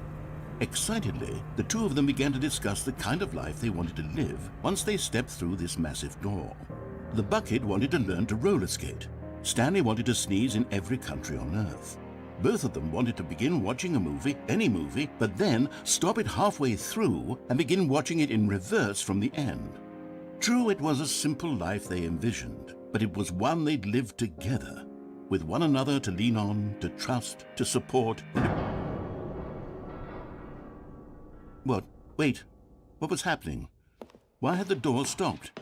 Was Stanley and the bucket not about to be freed? An unbearable silence filled the room, lingering in uncertainty, until finally the truth hit Stanley square in the face. This building did not want the bucket to leave. Even the facility itself recognized the incredible calming presence of the bucket, needed the soothing warmth of the bucket, would go to any lengths not to part with the bucket. No. Stanley can't leave this place, not while he has such a precious bucket in his arms. Not while this building has anything to say about it. Stanley realized he would never again leave this very room. But at least he has the bucket. To be trapped eternally in darkness isn't really so bad, Stanley thought to himself. As long as I have my bucket with me, right? I'll be okay, won't I? Stanley gulped. Very soon now, he was about to find out.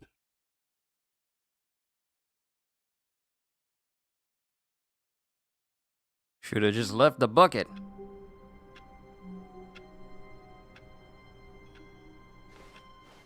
All of his co-workers were... Wait, no. This isn't the right office, is it? Is this Stanley's office?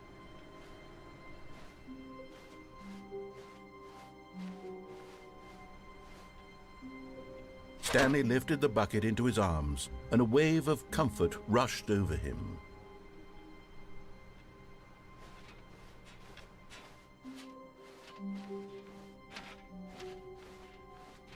Stanley clutched the bucket tightly to his chest and entered the door on his left.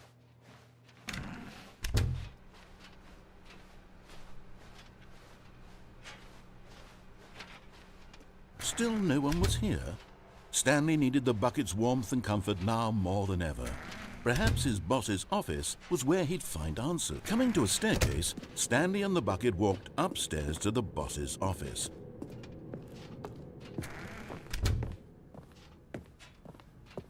Stepping into his manager's office, Stanley was once again stunned to discover not an indication of any human life.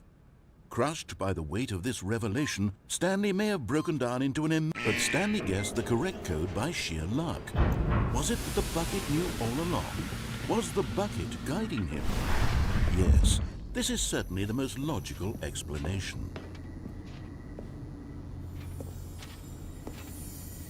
You found one of them. One of the miniature Stanley figurines. Remember, no reward for collecting all of these, only the intrinsic pleasure of a job well done. You can't buy that sort of happiness, Stanley. God knows I've tried. So, I implore you to savor each and every moment you come across one of these beautiful figurines. You like to talk! We get it!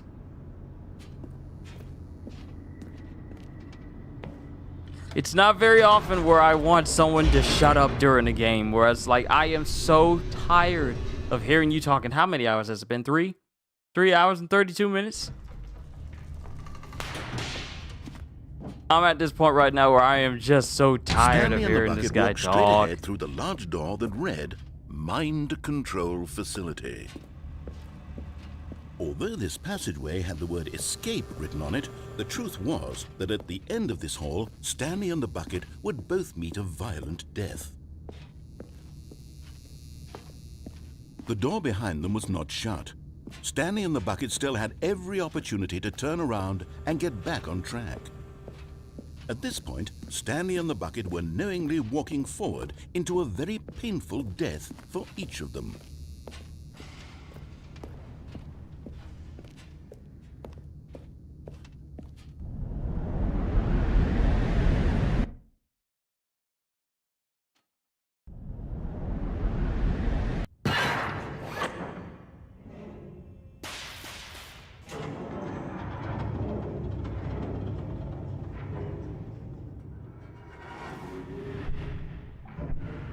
As the machine whirred into motion and Stanley and the bucket inched closer to their demise, Stanley reflected on how meaningless the bucket's warmth and comfort had turned out to be. To be sure, it puts the mind and the soul at ease to embrace the bucket, but what use is a sense of ease when you're about to be crushed to death? This is what Stanley thought to himself, and he sort of kicked himself for wasting so much time carrying a bucket everywhere. Farewell, Stanley.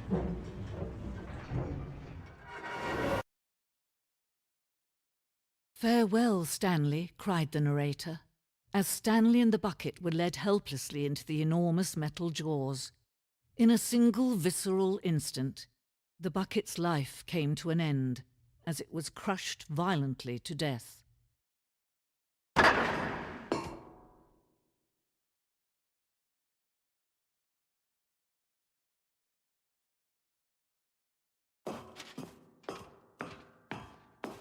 It was a shame, the death of such a magnificent bucket. It's true that all buckets are radiant in their own way, but this one stood above the rest. It was a glorious bucket to behold.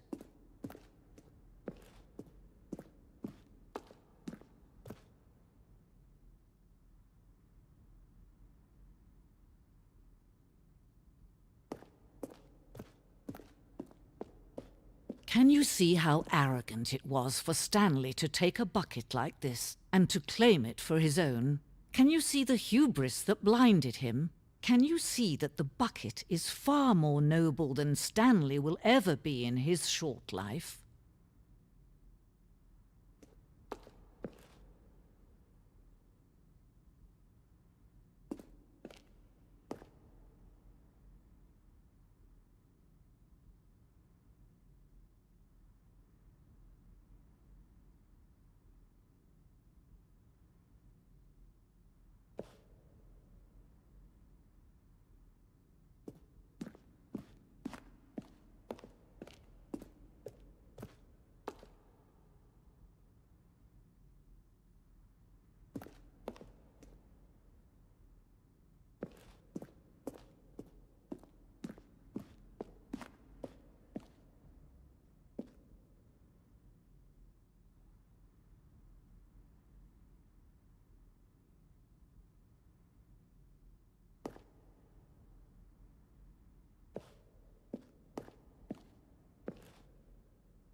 Since this game has limited controls, I am literally playing this game with one hand while I'm holding my sandwich with the other.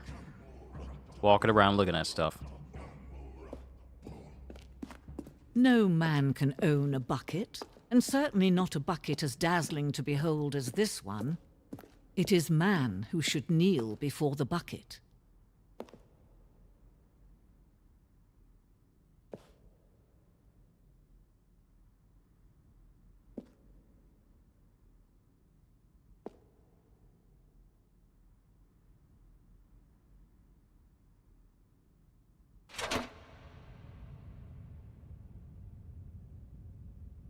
But there is something we can do. Something we can do together, you and I, that will right this terrible wrong.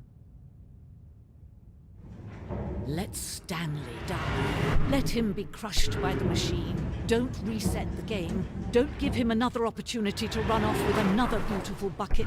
We can save the world's buckets from their treatment as tools and implements if only we let Stanley die together. The bucket shall take its place as ruler, as leader, as commander of a new world, a new vision for...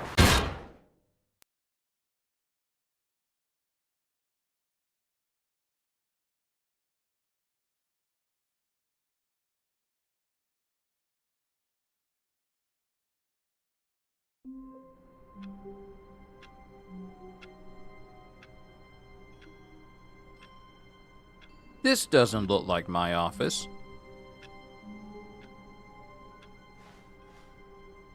All of his co-workers were gone. What could it mean? Stanley decided to go to the meeting room. Perhaps he had simply missed a memo. The confusion and the chaos all seemed to melt away as Stanley embraced the bucket.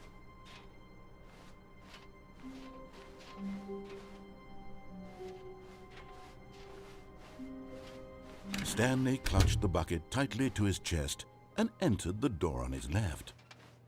This was not the correct way to the meeting room, but Stanley had felt the bucket calling to him, telling him that the employee lounge was simply the place to be. And here it was. Had the bucket turned out to be correct? Was this better than the meeting room? Yes, Stanley thought to himself. Yes, perhaps it truly was. How insightful the bucket turned out to be. No, never mind. The bucket was wrong. Stanley took the door on his left to go back to the meeting room.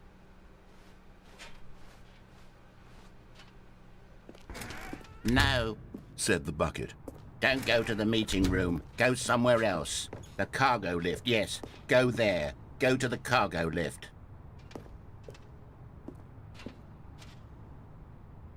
Can I fall off?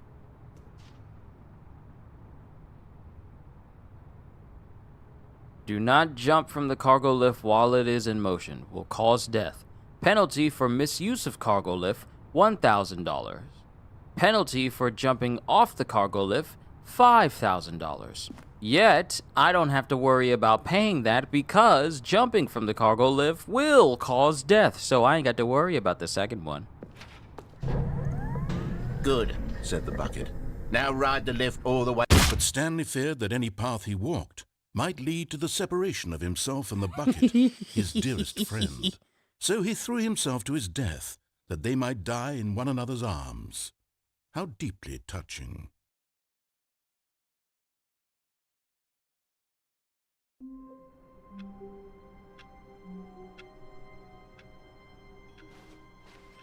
Already this was uncomfortable, and Stanley decided that as soon as he found a new space he felt safe in, that he would never leave it again in his life.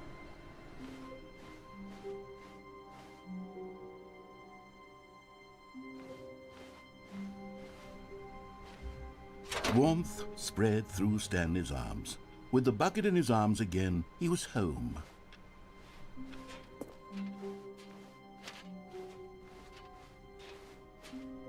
Stanley clutched the bucket tightly to his chest. This was not the correct way to the meeting room, but Stanley had felt the bucket calling to him, telling him that the employee lounge was simply the place to be. And here it was. Had the bucket turned out to be correct? Was this better than the meeting room? Yes, Stanley thought to himself. Yes, perhaps it truly was. How insightful the bucket turned out to be.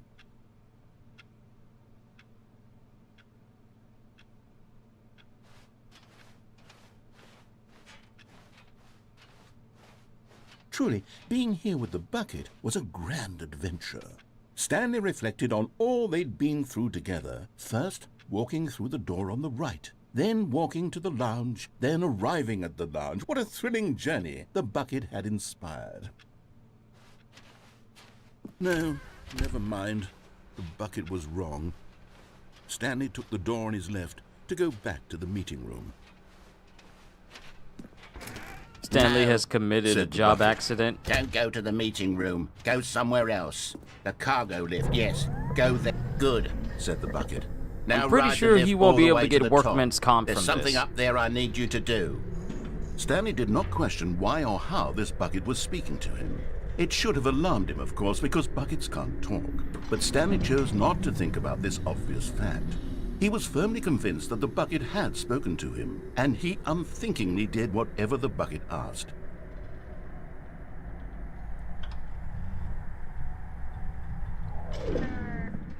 In here. Said the bucket. Go into this dark room over here. Stanley once again obeyed blindly.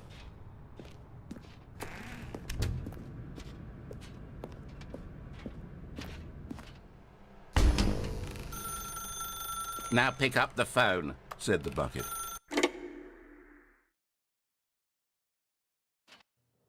This is the sad story of a man named Stanley and his bucket. Once upon a time, I gave Stanley a bucket because I thought he was lonely and could use a friend. And then, very distressingly, he began to believe the bucket could speak to him.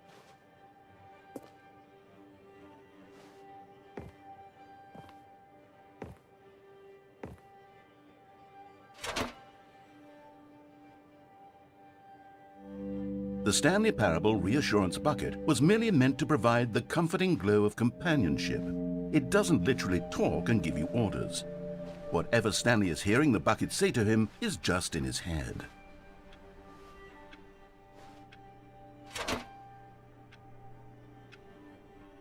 Lately, I've been concerned about him. Wouldn't you be concerned as well? To see him delusional like this, obsessing over an inanimate metal object? I want to say something to him, but I don't know how I can convince him. I don't know if he'll listen to me. Oh, I'll try anyway. Stanley, can you hear me? Listen to me. It's just a bucket. It can't think, it can't talk. All it will ever truly do for you is effectively transfer a liquid from one location to a different location. That's it. It doesn't do anything else.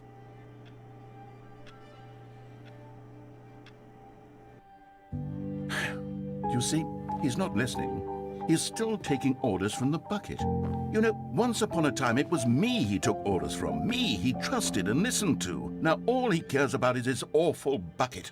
This stupid hunk of metal.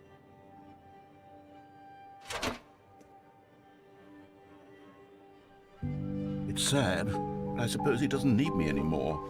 From now on, he's just going to cling to this bucket, this cold, empty bucket, this sort of shiny bucket. Well, I'll give it this. The bucket does have a nice shine to it.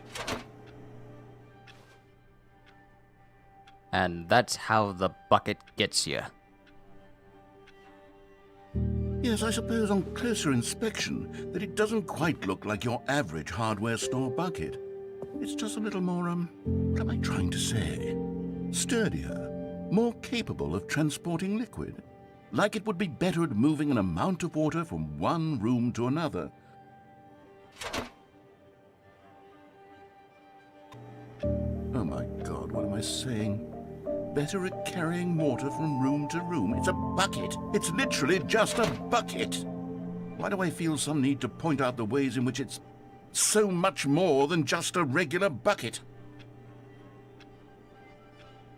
Oh no. I'm having feelings for the bucket. No. What's going on? Why do I want to be with the bucket?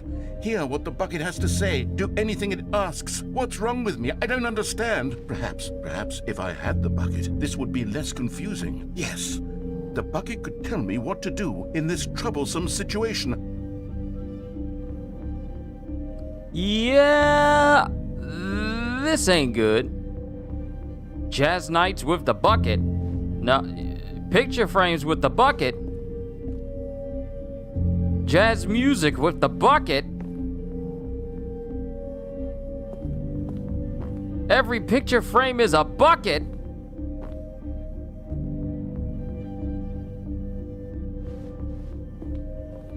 No, it's time to go. Stanley, give me the bucket. Give it to me. Give me the bucket, Stanley. I need it.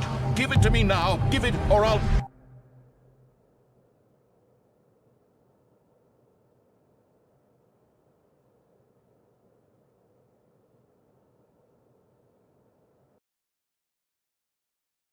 Okay.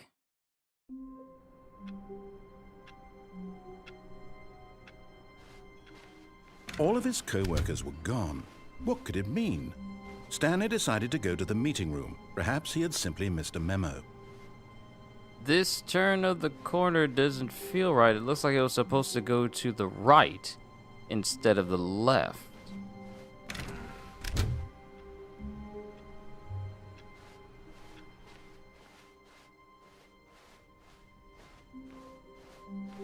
When Stanley came to a set of 2 open doors, he entered the door on his left.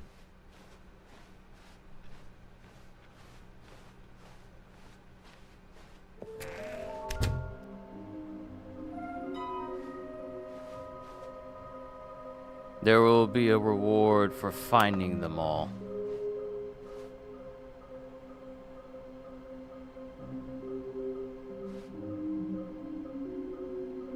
Oh yeah, this isn't creepy.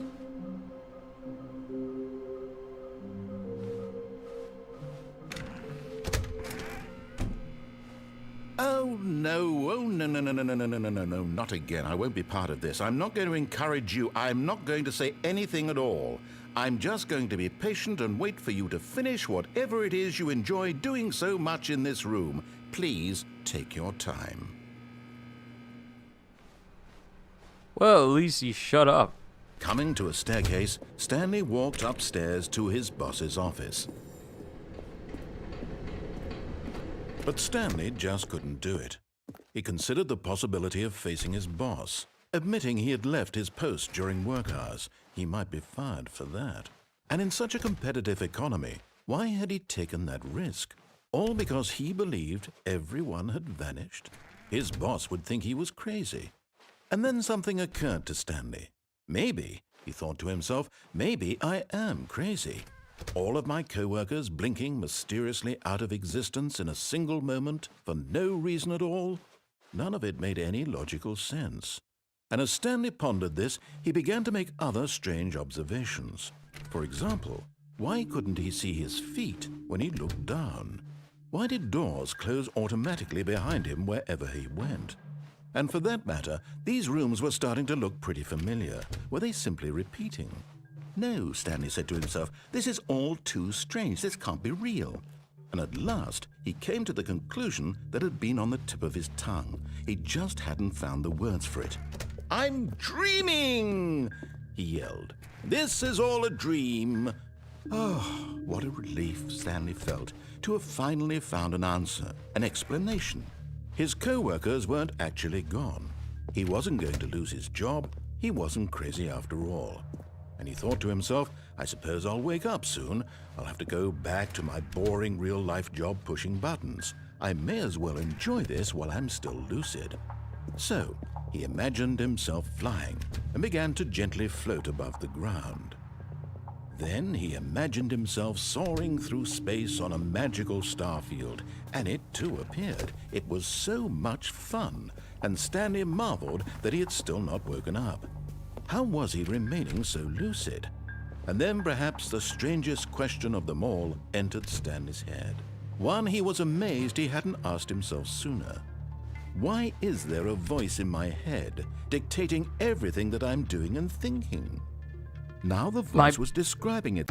My brain almost turned off. My brain almost turned off just going through the rooms to the point where I was just going through the rooms, but I wasn't actively thinking in that moment. So what being considered by is Stanley, happening? who found it particularly strange.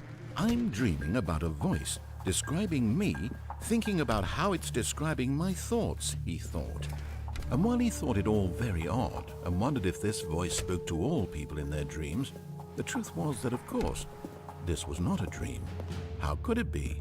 Was Stanley simply deceiving himself, believing that if he's asleep, he doesn't have to take responsibility for himself? Stanley is as awake right now as he's ever been in his life. Can't say the same for everyone watching because the dude keeps talking and putting everybody to sleep. Now, hearing the voice speak these words was quite a shock to Stanley. After all, he knew for certain, beyond a doubt, that this was in fact a dream. Did the voice not see him float and make the magical stars just a moment ago? How else would the voice explain all that? This voice was a part of himself too. Okay.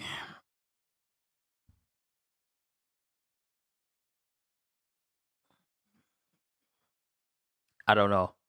I don't know how much more I can take of the narrator. I am being so serious right now. I don't know how much more I can take of the narrator. I don't know. I don't know. My patience is actually starting to wear thin. I'm actually like saying like, yep, I'm going to call it a session here because I'm so tired of hearing the narrator. I really am. I have never said this about any game I've ever played, but playing the Stanley Parable has put me on the eve of falling asleep on stream, which would reflect poorly on me, but also the fact that I just don't want to hear the narrator anymore. Narrator's clearly just Stanley alternate personality. It has to be. The side that doesn't want to shut up. Mind you, main Stanley is the one who quietly works at his desk all the time. Be like Stanley. Just be quiet, other personality. Oh, surely, if he could just... He would prove it. He would prove that he was in control, that this was a dream. So he closed his eyes gently, and he invited himself to wake up. He felt the cool weight of the blanket on his skin, the press of the mattress on his back, the fresh air of a world outside this one. Let me wake up, he thought to himself. I'm through with this dream. I wish it to be over. Let me go back to my job. Let me continue pushing the buttons. Please, it's all I want. I want my apartment and my wife and my job. All I want is my life exactly the way it's always been. My life is normal. I am normal. Everything will be fine. I am okay.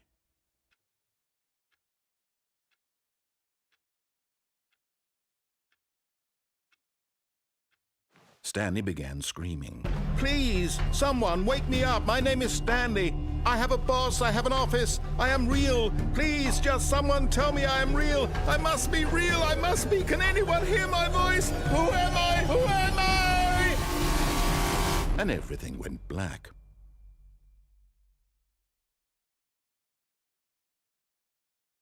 This is the story of a woman named Mariella. Mariella woke up on a day like any other.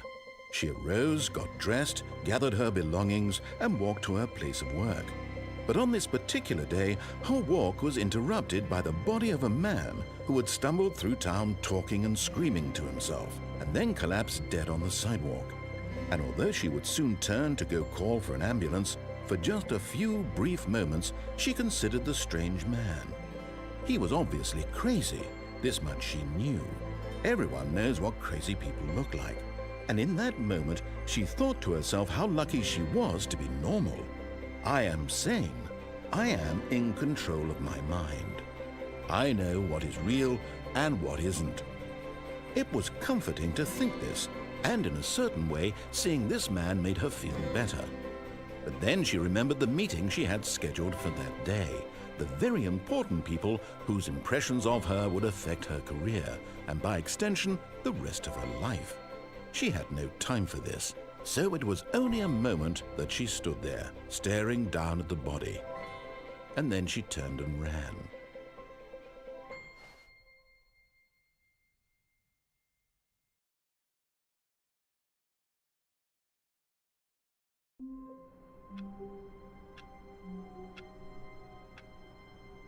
All right, I think I'm done.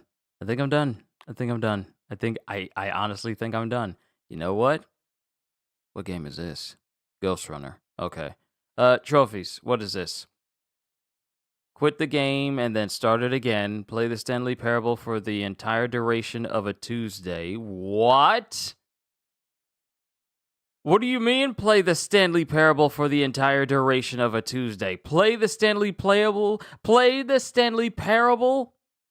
Oh no, narrator has a new plan to troll. Play the Stanley Parable for the entire duration of a Tuesday. That's 24 hours, just having the Stanley Parable on. No, I can't do that. I want to play Borderlands. I want to play Warframe. I want to play literally anything else! Click on door 430 5 times. Complete the Stanley Parable in under 4 minutes, 22 seconds, not including load times. Oh, really? Even now, Stanley's office was a distant memory. What did it look like? There was a computer, perhaps, and a painting. Was it a painting or a photo? He could no longer recall. When Stanley came to a set of 2 open doors, he entered the door on his left.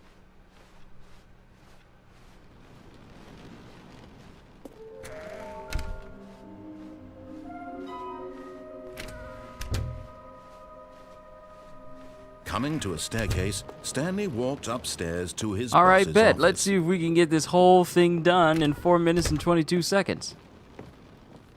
Okay, I think we all know the drill by now. Blah, blah, blah. Dark secrets, the keypad. Stanley pushes some buttons. Oh, hey, look, it's a new passageway. Quelle surprise.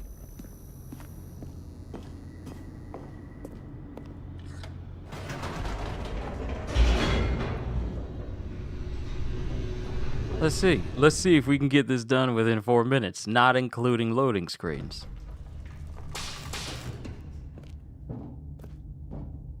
Stanley walked straight ahead through the large door that read Mind Control Facility.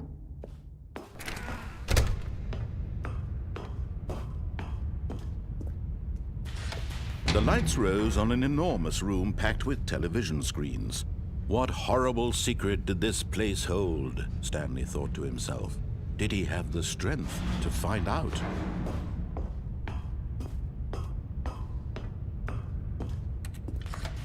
Now the monitors jumped to life. Their true nature revealed. I wonder if me standing Each bore still the in the number of beginning an employee kind in of the took some building. seconds away from me. Stanley's co-workers. The lives of so many individuals reduced to images on a screen. And Stanley, one of them, eternally monitored in this place where freedom meant nothing. This mind control facility, it was too horrible to believe. It couldn't be true. Had Stanley really been under someone's control all this time? Was this the only reason he was happy with his boring job? That his emotions had been manipulated to accept it blindly?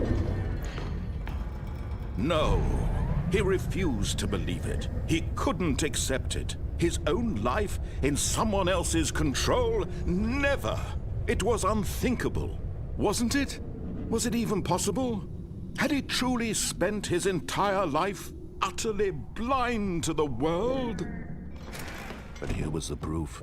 The heart of the operation. Controls labeled with emotions. Happy, or sad, or content. Walking, eating, working. All of it monitored and commanded from this very place. And as the cold reality of his past began to sink in, Stanley decided that...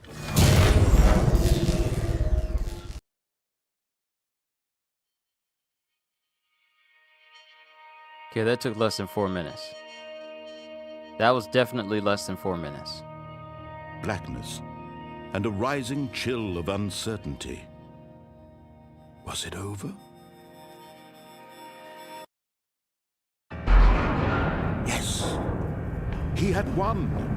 He had defeated the machine, unshackled himself from someone else's command. Freedom was mere moments away. And yet, even as the immense door slowly opened, Stanley reflected on how many puzzles still lay unsolved. Where had his co-workers gone?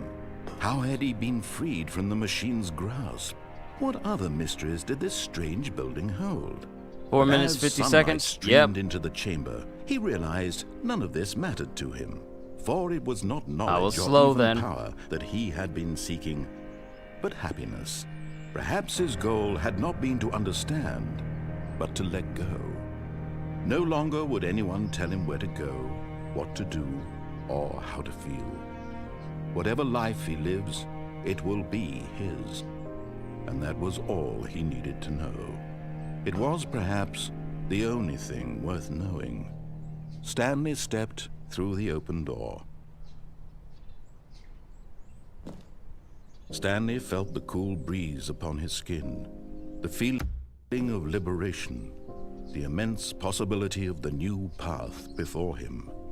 This was exactly the way, right now, that things were meant to happen. And Stanley was happy.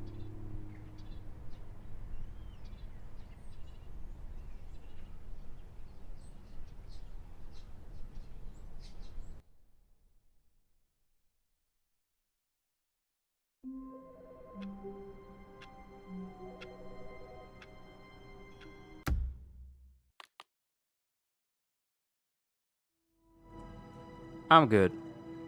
I'm good. I'm good. What else did they have? What else did they have? 4 minutes, 22 seconds. Set all setting sliders in the menu to all the available numbers. Don't play the Stanley Parable for 10 years. Don't play the Stanley Parable for 10 years?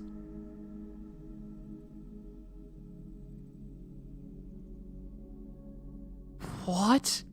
And, okay, so there are 12 trophies. Don't play the Stanley Parable for 10 years. Click on door 430 5 times. You mean to tell me that in order for me to get this trophy, I can't play the Stanley Parable until the year 2035?